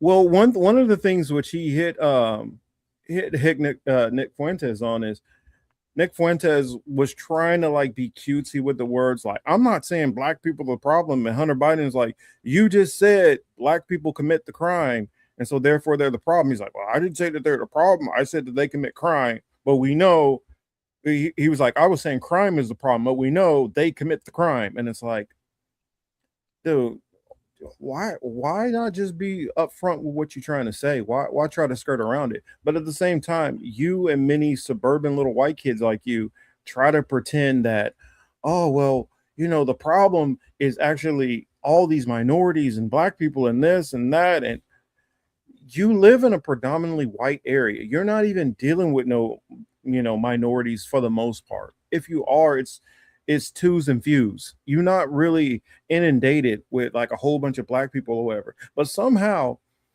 you can't stop thinking about black people on the other side of town somewhere, what you think that they're doing or what you heard they were doing on the news. Minding their business, and it don't. They're not affecting you. But that's what I've noticed, this rise from a lot of these people. They'll say, oh, I can't stand all of these people. And then you find out They don't even live around these people and never lived around these people, but yet all they can do is think about what these people are doing. Mm-hmm. And then he hit him on the fact of how he's like, why were you supporting Trump? Like, you do realize Trump has never changed. Yep. Trump is He was the literally same in 2016, 2020, 2024. He was the same the whole damn time. hell, Look, he's I been the was same for him in person 2020. Shut up, Nick. Bitch ass before he boy. was a politician. He's been the same dude. This dude has been known to be a nasty, perverted creep, liar, manipulator, criminal. He's always Nick been was too known to young be to that know way. him as that though. But Nick was too young to know him as that. But here's the thing: That's a little nigga right there. most of MAGA is way old enough to know who the fuck Trump is. They've been hearing about Trump in the tabloids for all these years. They know who Trump is. They've been known who Trump was. But hearing that interview did give me some insight into the thinking of people who knew that about him and why they would still support him anyway. Get this, and for anybody who is still a Democrat or was a Democrat, I want you guys to like think about this, or progressive, or leftist, whatever. Nick Fuentes said that we supported Trump because we felt like he would fight because the Democrats had been getting everything they wanted. And I'm like, huh? What world are you living in? If that isn't the biggest crop of, well, they got all the Christmas gifts and I didn't get any head ass shit I've ever heard, bro. I was in this bitch cackling, bro. I was like, you know how pussy that sounds? I mean, I guess not in the war aspect of like, I want my guy to win because your guy's been winning. I get it. I mean, but damn, we ain't nothing but the NBA finals. We ain't nothing but the Super Bowl. Yeah, I don't feel most people who felt like more than left, unless you were a moderate Democrat, you're probably the only person who felt like you were getting some things. Moderate Democrats and Me moderate either, Republicans. Ooh, I God, feel can't. anybody who has been to the left of that or to the right of that, honestly, to the right people have gotten some stuff, but anybody to the left of center, anybody who's been a progressive or even more, well, now all of them are calling themselves fucking progressives, but anyway, no actual real leftist has gotten anything in this country basically in my lifetime. Like not one policy that a leftist has wanted has gotten through. And yet the viewpoint of somebody who's a Republican is that the left is getting everything they want. I don't know. I just thought it was bizarre. Like, you guys are getting the stuff. You guys wanted to get rid of like the pro choice stuff. You got rid of that. You guys haven't really lost anything for the Second Amendment. In fact, you've gotten more states where you can carry guns and more open carry and concealed. You've gotten just more and more stuff. You got rid of the fucking FDA. You got rid of the FDA. You've gotten rid of what is it? So-called DEI, which wasn't an actual practice. You've gotten rid of affirmative action. You got rid of the parks so niggas can't touch grass. The right has gotten rid of so much shit and gotten so much that they wanted, but in their head, they believe they've got nothing. Mm-hmm. It's so wild to me. I'm like, I remember when we used to have these summer programs, like we used to have Night Hoops program in Casey, and that program was a lock-in where the kids would come, they can play basketball in the gym, they had some computers over there, they had all this different stuff. They try to keep kids off the street because many of the parents in the neighborhood I was working were working long shift and double shifts and all that and couldn't watch the kids all the time. We also had a really, really bad problem with pregnancies at the time. The Republicans in my state, once they got rid of that program of night hoops that they had during the summer, do you know that Kansas City per capita became one of the highest teen pregnancy cities in the country? And then Republicans will turn around and talk about the abortion shit. I'm like, you guys create most of these fucking problems and then complain about the same fucking problems. I can't understand it. It's like I can't understand their thinking. And growing up in a red state, I watched Republicans come in and wreak fucking havoc on programs. And then when it's all fucked up, how do we fix this? Like the Brownback experiment, when Kansas went completely red governor, red state senator, red red house, and they had super majorities, and they pushed through all the shit the Republicans wanted. They almost bankrupted the state. And yet these people will turn around and like, see, look in the cities, all the problems. You guys create so many fucking problems, but yet do nothing. Like, I guess Hunter Biden in that interview that he had, he said that Donald Trump for the first year on average mentioned his dad's name 6 times a day. Ooh. Now he's down to 4 times a day. You've been the president all this time. Can't you get this man's name out your mouth? Do your fucking job on your own. Quit blaming everybody else. He still says Obama's name, and he ain't even been in it. Like, he been minding his business. God damn. Yeah. Leave the people alone. Do your job. You talking about a man business that don't pay you? This man ain't been in office in over 10 years, and you're still talking about him as if he's the reason why everything going on right now. That motherfucker got rid of Gaddafi. I just had an argument with somebody about that today. It was like, Gaddafi passed away. I said, no, he didn't. Our government killed him. Mm-hmm. Our government assisted in sodomizing the man to death. You feel what I'm saying? Like, y'all talking about some, he passed away. No, the fuck he didn't. Our government killed him. Right? And creating open slave markets in his country. Come on. And so he did not pass away. Like, he had a heart attack in his sleep and went away peacefully. Like, y'all writing his obituary or something. That's one thing I've also noticed about people who lean to the right. They never can honestly just criticize any of their people. Like, they love these people like their family members. And like, I've even seen, you can go to a Biden supporter, Obama supporter, Clinton supporter, and give them facts. Ain't none of them going to deny it. They might say, well, but he did this over here that was good. See, but, they're not going to deny and pretend. Yeah. But hey, that brings our whole show around full circle. Did you just hear how? And now you see why they were like leftist positive. Like, they think they associate leftist with positivity and shit, like kumbaya. Mm-hmm. But in all actuality, it's being a realist. It's just being a realist. Yeah. It's being a realist. Yeah. That nigga ain't shit some days. We're not saying that he had 365 days times 4 and they were all great. Fuck no. He's a human. But he did do some cool shit. You see how quick. Damn, y'all hit us with a negative. I'm not denying that's not a fact. 2 things can be true at the same time. That's a negative statement and it's facts. But hey, I got facts and a positive thing. Woo-hoo. That's cool, bro. No, Republicans, you say, Trump diddled those kids. I don't know what you're talking about. That's not real. You know what niggers do? What a fucking minute. Mm-hmm. Why did that even get brought up? Yep. Them trying to focus sure is gullible. Okay, chill, bro. Like, we were talking about your mans, but okay. Mm-hmm. You know what I'm saying? Like, God, damn. What it is you want men and women sports. What? I wasn't, what?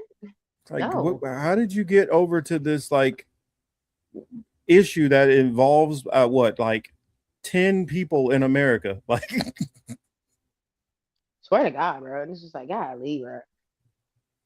Actually, here, I want to respond to this that Alex was saying here, because this brings back to what we started off the show talking about from the interview that we had earlier. It says, our oppressors have a craven disregard for human life and are sadistic freaks. And that's what we were talking about the phone call, about looking at each other and seeing humanity in each other. And if seeing humanity in each other can help lead to a better way we treat each other. And if you can be infectious and positivity in the way you treat other people and caring about other people and caring about a sense of community, if that can get pushed out, what ability of change that you can get to happen? That's something that we don't try. And Because I nigga, guess the frustration is when I'm bringing up that maybe that's something that we could try. Everybody doesn't just have to suffer misery in silence. Mm. That people can talk, that people can try to engage in conversation. That's poo-pooed upon as, oh, that's that negative positivity or toxic Whoa, positivity. whoa. I mean, oh boy, Because of goddamn literally, hippies. he literally talked to somebody who basically was on death's door, was about to end themselves. Mm-hmm. And it helped that person not do that. Yeah, Marcus, but that means that they have to live one more day with the system beating them down. Negative. Yeah, Shit I weird. mean, Damn, that man got life again. we can't I ain't even happy solve for my every ass. we can't solve every freaking problem, and every problem is not a one size fits all. And here's another thing. You know what? Let's take all of my pessimism towards what was said. Let's say this switch happens in this revolution that everybody wants. You think it's not going to be a bunch of people who are still fucking miserable? Yep. Don't kill them. That's the part which blows my mind. Everybody assumes that when you switch over to whatever this new revolution system is, it's not going to be some people who are fucking miserable. No. That's why I go to the belief system that there is no perfect system. All these systems are only as good as whoever's running the system.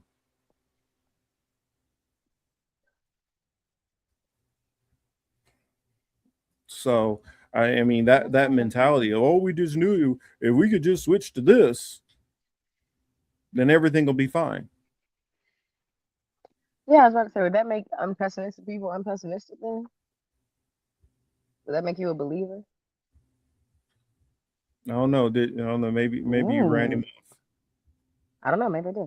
But would that make you a believer though? Like, not even just him. Anybody with that pessimistic outlook. Your thing finally works. You're not gonna be happy your thing worked. Yeah, that person might be happy. Oh, now you got something. Now you got something to be positive about because your shit worked. Mm-hmm. That's ego, bro. That's ego.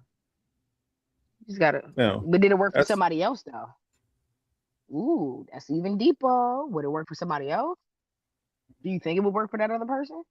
Did you have that other person even in mind? Or was it just you? But I hope that makes you positive after it happens. Mm-hmm. For real. I do.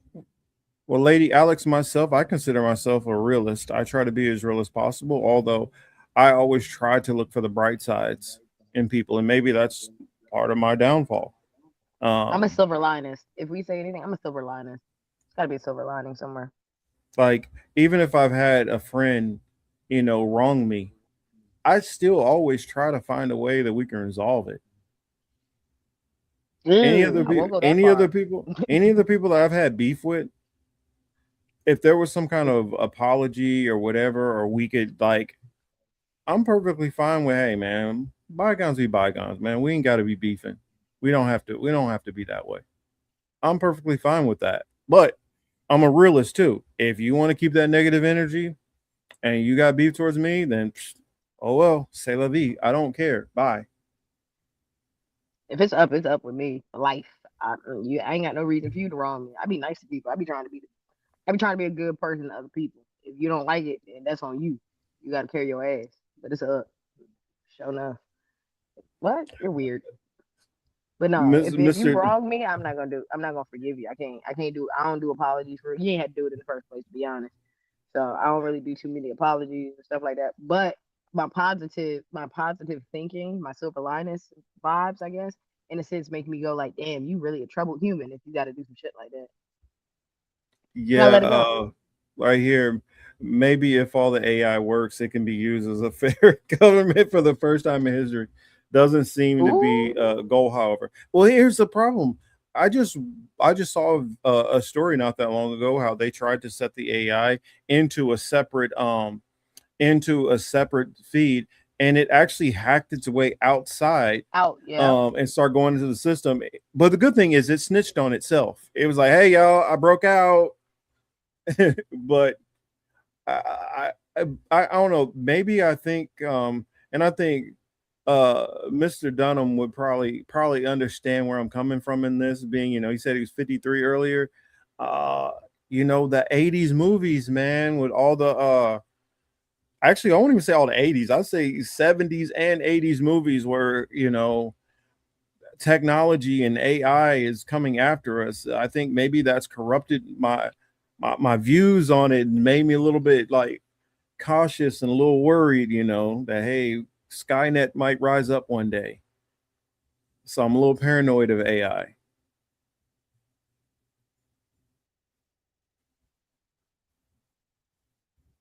Yeah, I can. Hey, Thomas, I can even work with a person that I have beef on a professional level. If I gotta put that aside, I can put that aside and be professional and hold the beef over there. I don't, my thing is I don't like to have friction or resistance against people, anybody. And so if I have friction or resistance against you, something must have happened between us that went really, really sideways.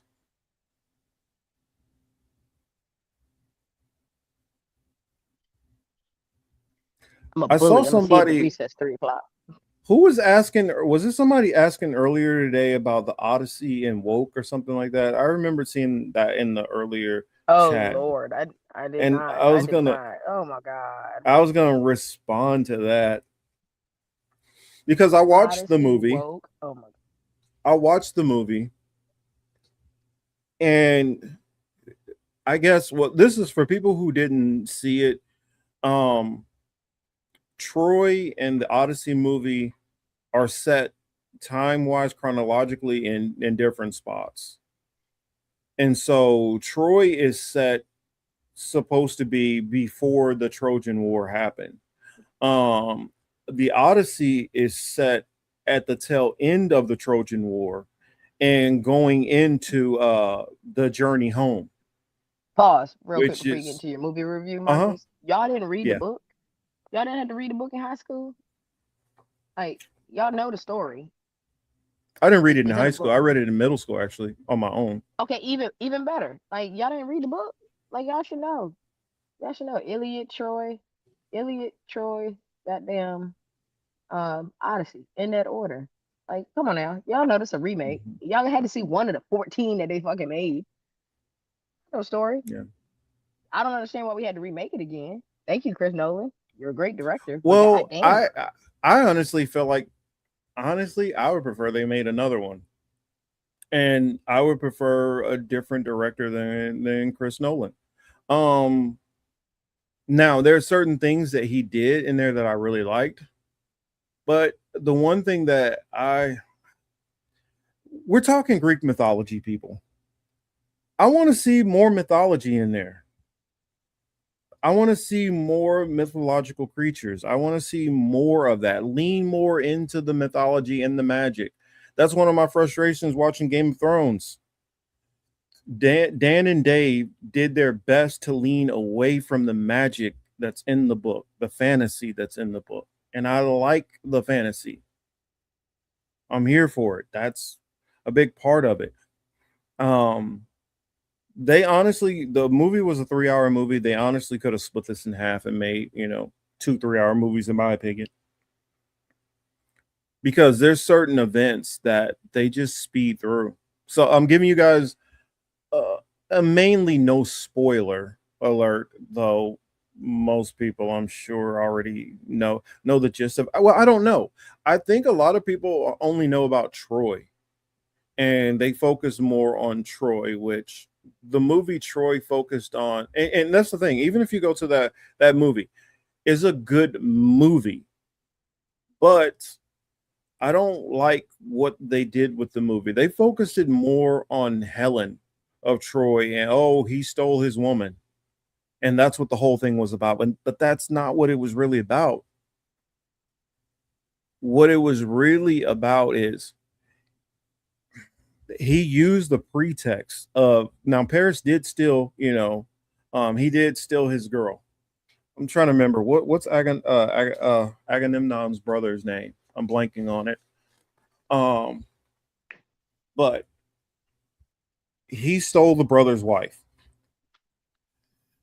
The context of the war, he used the stealing of the wife as an excuse, but really he wanted into the city because of the shipping and the wealth of the city. City was a massively wealthy place, and he wanted the wealth. Menelaus, thank you. He stole Menelaus' wife. Paris stole Menelaus' wife, Helen, which is, and honestly, is a minor part of what's going on in the whole story. Although the movie Troy with Brad Pitt and Eric Bana and all those celebrities focused more on that aspect of it and Achilles, but it strips Achilles down to just a warrior, and it doesn't go into like his mythology and explain what's goes on with it almost doesn't even explain the whole air quotes the Achilles heel. It doesn't even explain that. It skips over it. In the Troy movie, they barely even really give Odysseus like any credit on what's going on. I mean, they also Agamemnon, they kill him off during the war. They kill him off during the Trojan War, when he actually survives the Trojan War and makes it back home. And it's like so much that it did in the movie Troy that it's good for 90s action, but you skip and leave so much out of it. And the Odyssey does some of the same things that frustrated me.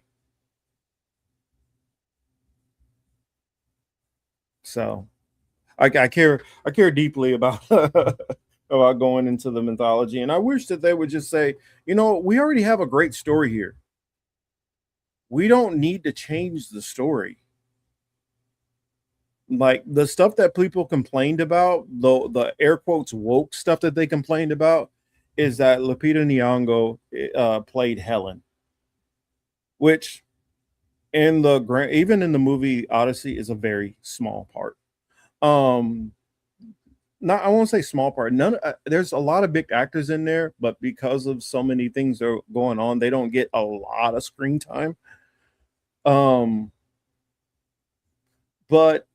I'm trying to think. What's another thing? Oh, Jackie's got to go to bed now. Oh, good night, Jackie. So glad that you are here. We won't be going too much longer, but thank you for tuning in with us. But one of the and somebody brought this up, a big point, the way Christopher Nolan changed it up. He changed the essence of Odysseus' character in a couple of very, very key ways to turn it into a completely different story. And that's one of my gripes with it. And also there's stuff that they turn into like, oh, it's a brief moment when this actually took years. There's things that happen that they just kind of speed through real quick, and it makes you feel like even though they'll tell you a 10-year period, they're making this all feel like it's very short term and rushed. I did get some of the complaints from the Greek. A lot of the Greeks before the movie came out, they were very upset that there weren't any Greeks in the movie, which I understand that. But at the same time, the way modern day Greece looks, or the face of modern day Greece, all you gotta do is have a couple of white people get a mild tan, and okay, boom, they look Greek. I don't think it encompasses what the Greek population looked like in that time. Greece was a very diverse place, and it had people of various skin tones, and I don't think it encompasses that at all. I don't think many people who criticize it on that basis understand that either. Also, just how many white supremacists want to force, Greek mythology or Greek culture into Western civilization when it actually will belong to Mediterranean and not a part of Greek civilization. So yes, the Greeks are over here doing their own thing. They're a lot closer to Asia Minor and being a part of that world versus being attached to Germanic, white Europeans. And so I don't know, a lot that I could say on it, but I'll kind of wrap that up because I don't know how many people actually want to hear what I'm talking about anyway, but just had to get that off my chest. Thank you.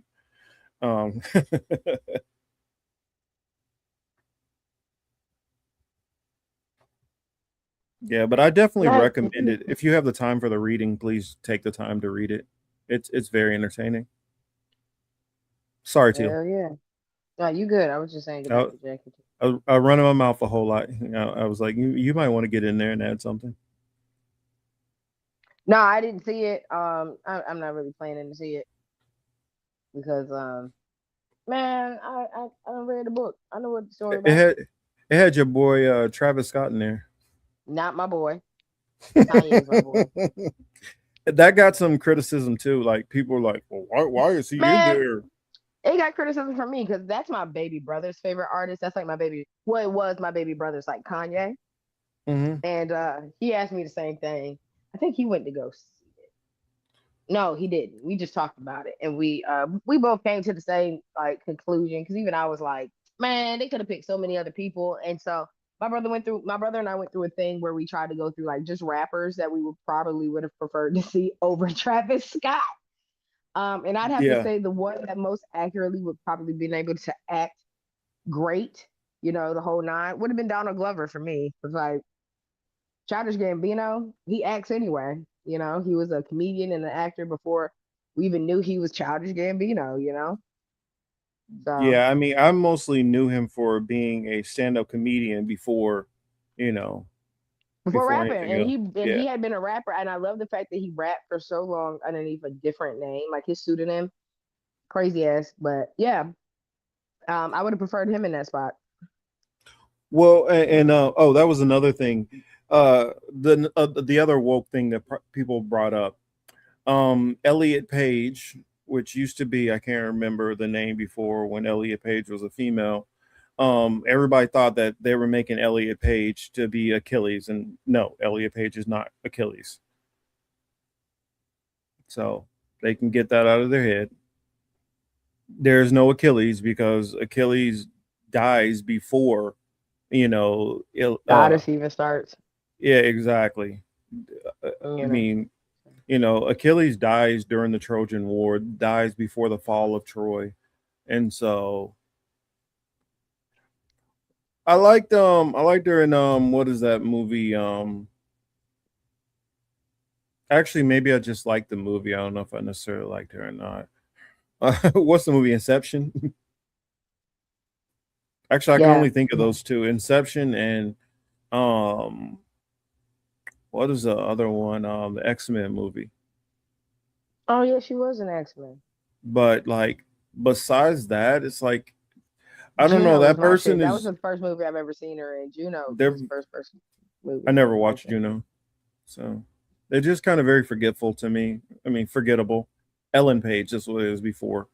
Ellen Page was like when she was in Umbrella Academy before she turned into Elliot, bussin'.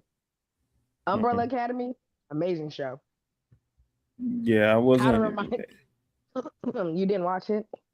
Mm-mm. It reminds me of Misfits. Oh damn! Don't think I've seen that either. It's a UK show. Oh, Misfits! Is that the one where they got the powers? The superpowers, yes, nigga. Oh my. Okay, God. yeah. And it's like probably early 2000s. Yes. Is it like early 2000s? Mm-hmm.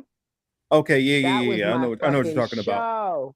Because it got what got me to watching that is it has my guy, the guy from Game of Thrones that was so fucking evil. And then I was like, wait a minute, he was Yes. in the show when he was younger. Y- The guy, Yes, and what's he his was name? so scary. What's Oh his? God, it was Yeah, old he boy's was like a son. little scared little nerd in that one. But Old the boy's son that with the switch, dogs. what is his name in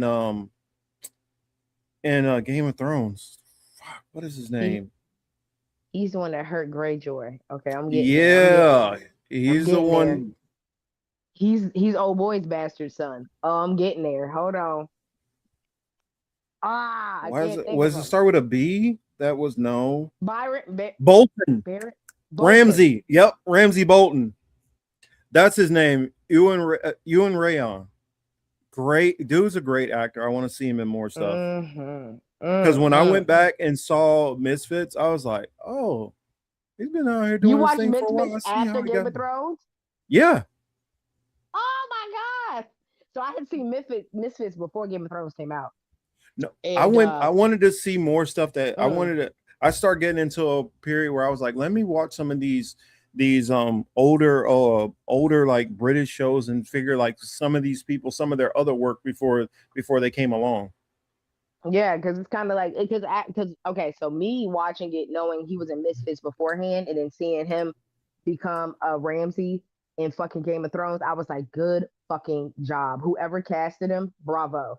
So that knowing his correlation made me go back and look at other people's work. It's just like right now, rewatching The Wire.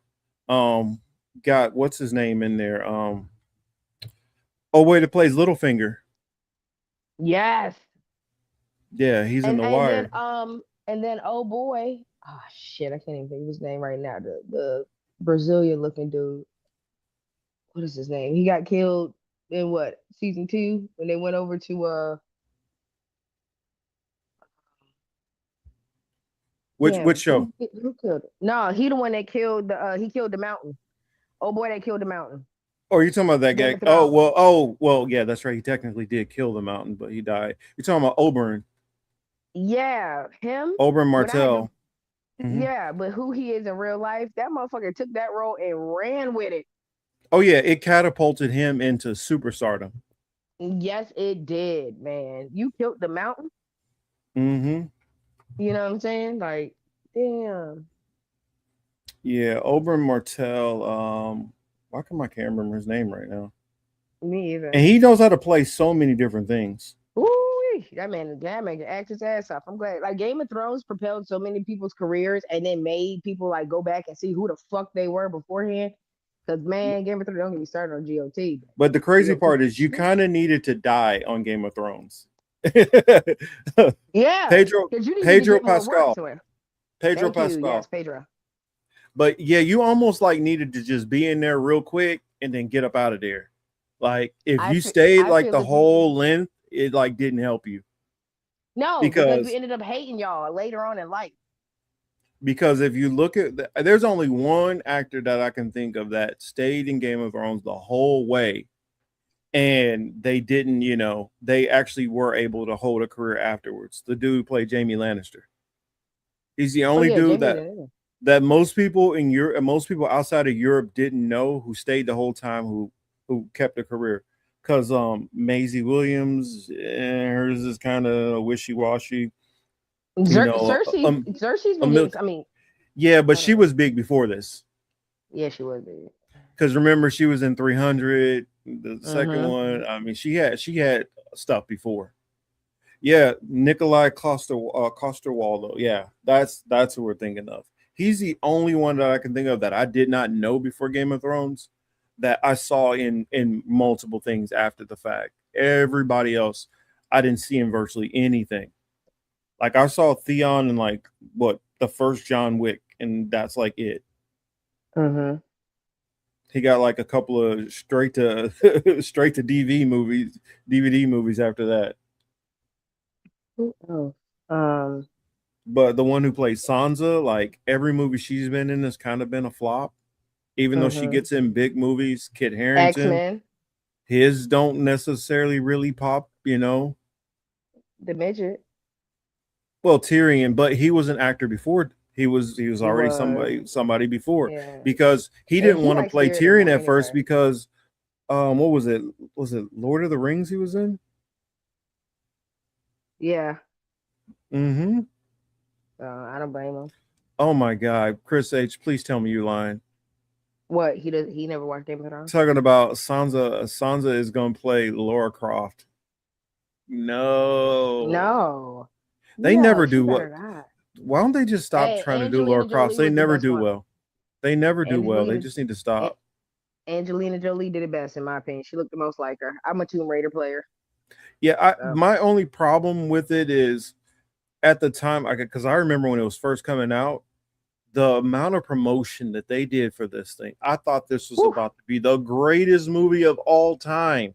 Like, we got bombarded with promotions. Then when it came out, I was like, okay, it was womp straight. womp. I was like, that was straight. I'm glad it propelled her into Mr. and Mrs. Smith, but like, nah, bruh. But she She was, did it justice. She did it best. I mean, in my opinion, she did it the yeah, best though. yeah. Still, she did it the best with the source material she had. I don't think Yep. she had the best director. I don't know. They just don't Yeah. do a good job with those movies. I don't know. The game's always gonna be better, man. Now, sometimes you just have people that don't know how to convert stuff. Oh yeah. While we're talking movie entertainment stuff, did you just hear that we have a new T'Challa? Yes, I did. They officially made well, I can't think of his name. I saw him on that one movie that I refused to watch, The Long Walk. Mm-hmm. Yeah, I refuse to watch that bullshit. I'm not about to Yeah, they watch a movie claim that about it's you gonna just be walking his. killing kids. Yeah, it's I think about. I think he's supposed to be his son or something like that. yeah, he's supposed to be the son. Wait a minute, I do remember him in something. Wasn't he in like Alien or something? Yes, he was. He was the He played robot like in the Alien. robot or something, right? Mm-hmm. Mm-hmm. That's Sure the did. only stuff I can remember him for. Either I wanted him. I don't have a problem with him. I think he's a good choice. It was either him or I wanted Old Boy from Snowfall.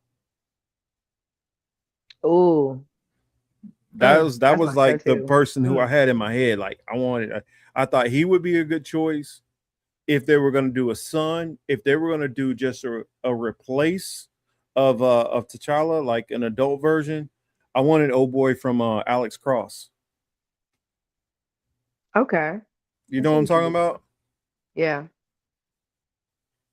I thought he would have been a good choice, but I don't know why. I guess I think Old Boy will do a good job. I just wish they stopped picking all these short guys. Why is Hollywood being so full of little short actors? Yes, Well, you got to fit on the screen. Damison Idris. That's who I would have liked to have Yes. seen. I think he would have been a perfect choice. Now, I don't. I'm not crapping on the new guy. I think he probably can do a good job. I just haven't seen enough of his work. But Damson, man, I know he would have killed it. Damn. And We I ain't got and no. Y'all ain't I got no. We ain't also got not one American dude that could do it. I'm just saying. Amen. oh, I'm there were just some saying. Americans that I definitely think. Well, the other one that I named was American. They both British. No, the other British. guy I named, Oh, what's Alex his Cross. name? Yeah. They're from Alex Cross. He is American. But yeah, I think he would have been what is his name? Aldous Hodge. I think that's the dude I was talking about, Aldous Hodge. I think he would have made a good T'Challa if they did an adult version. But yeah, I couldn't think of I honestly can't think of any young American actors who I think would have made a good T'Challa.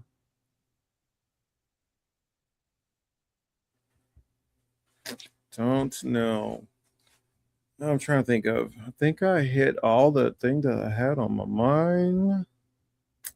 Yeah, I see Lainey there. Lainey says, way too late. Family dinner. Oh, no worries. No worries. Got to spend the time with the family. Yeah. I agree, Well, we Thomas. You said it's hard to replace the original actor who played Black Panther. Never be the same. Yeah, but I think if they would have, they would have just hopped right in and just switched, I think it would have been all right. I think it would have worked.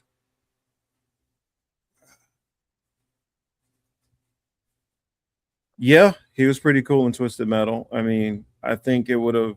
I don't know. I just like him as an actor. I think he'd have been a good choice.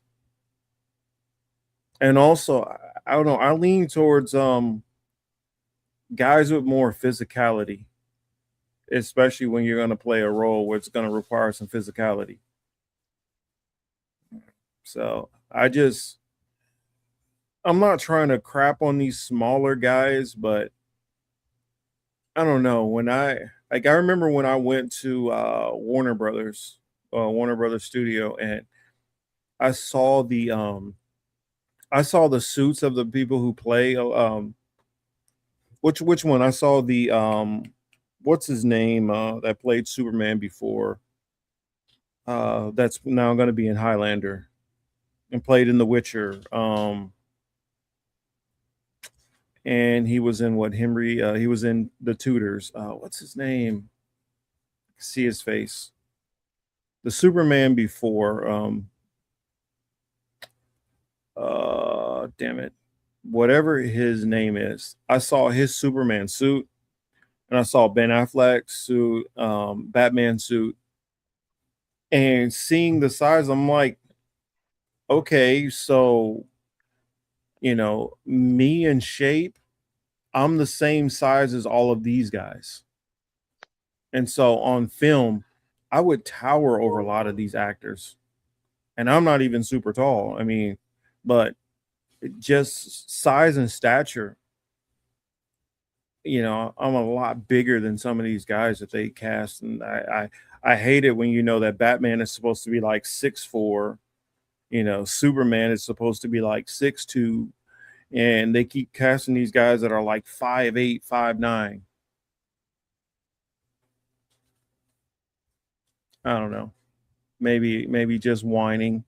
Maybe I'm just complaining, but I don't know. It's just some of my thoughts. Like Tom Cruise is a horrible choice for Jack Reacher, because Tom Cruise is like what, 5'6", 5'7", and Jack Reacher is supposed to be like 6'5", like 260, like a full muscle. I don't know. Maybe I'm just moaning, complaining about entertainment stuff. But hey, I'd rather complain about this than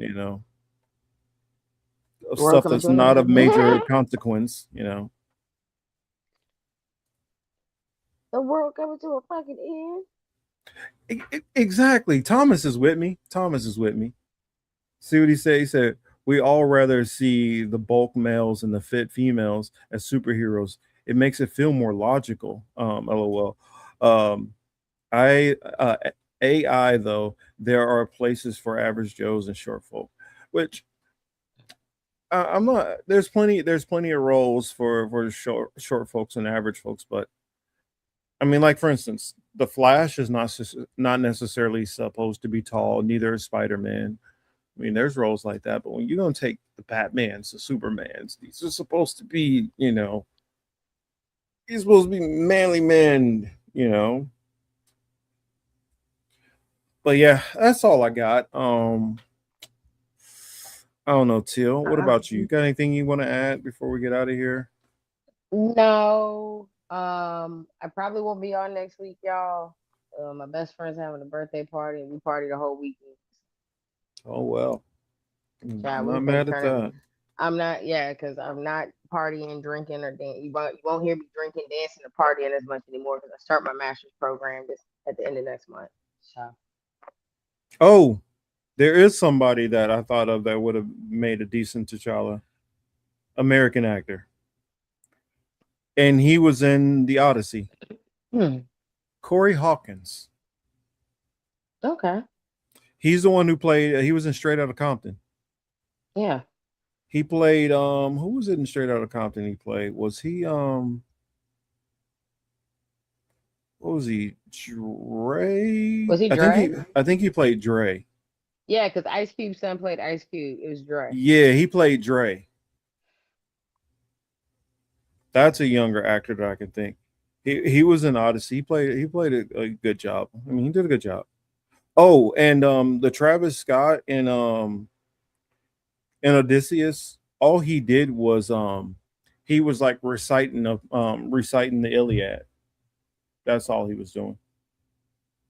And Christopher Nolan thought it would be it would make more sense to have somebody who's a rapper, because rap is the most closest to poetry. So that was the thinking.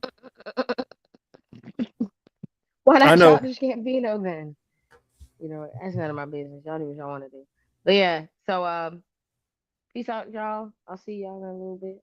Or Kendrick. Me and my brother got into it about that already. I had to read him myself about that because we can't promise. You're not promising that you're gonna give me a Greek and or British, somewhat English accent coming from West Side Compton. Unfortunately, I don't want to hear Kendrick Lamar. I want to hear whoever the fuck he's supposed to be. Well, so this his accent isn't gonna work.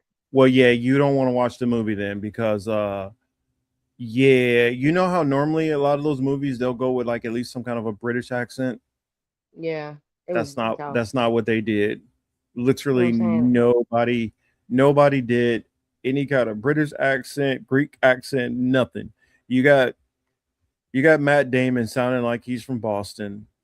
You got John Bernthal sounding like he's from somewhere in the Northeast.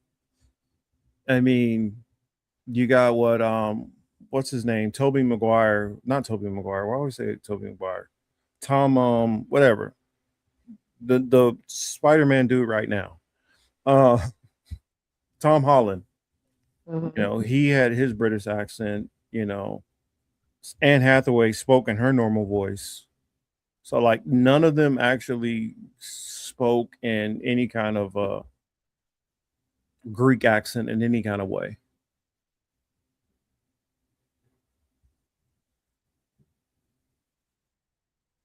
So I don't know if that would take you more out of it or not watching it. Just saying, like virtually nobody spoke in any form of a Greek accent or even a British accent, which I'm fine with it. You know, not speaking in a British accent because it always like whitewashes it into, you know, European, like in a conglomerate European culture, which it was not.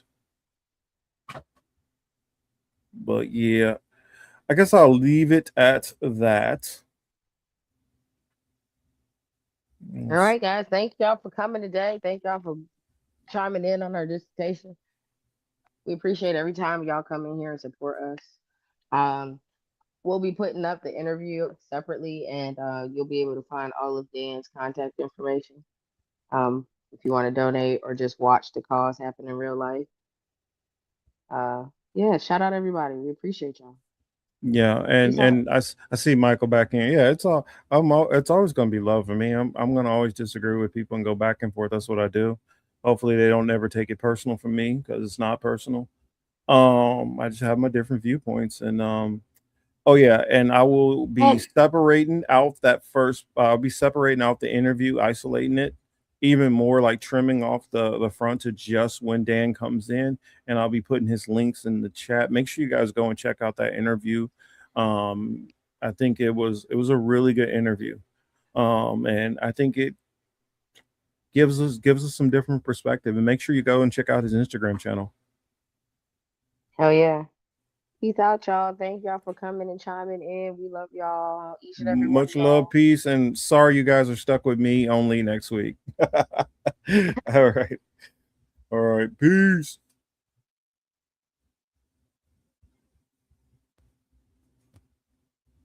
There is discrimination in this world, and slavery and slaughter and starvation. Governments repress their people. Millions are trapped in poverty, while the nation grows rich, and wealth is lavished on armaments everywhere. These are differing evils, but they are the common works of man. They reflect the imperfection of human justice, the inadequacy of human compassion, our lack of sensibility towards the suffering of our fellows. But we can perhaps remember, even if only for a time, those who live with us are our brothers, that they share with us the same short moment of life, that they seek as we do, nothing but the chance to live out their lives in purpose and happiness, winning what satisfaction and fulfillment they can.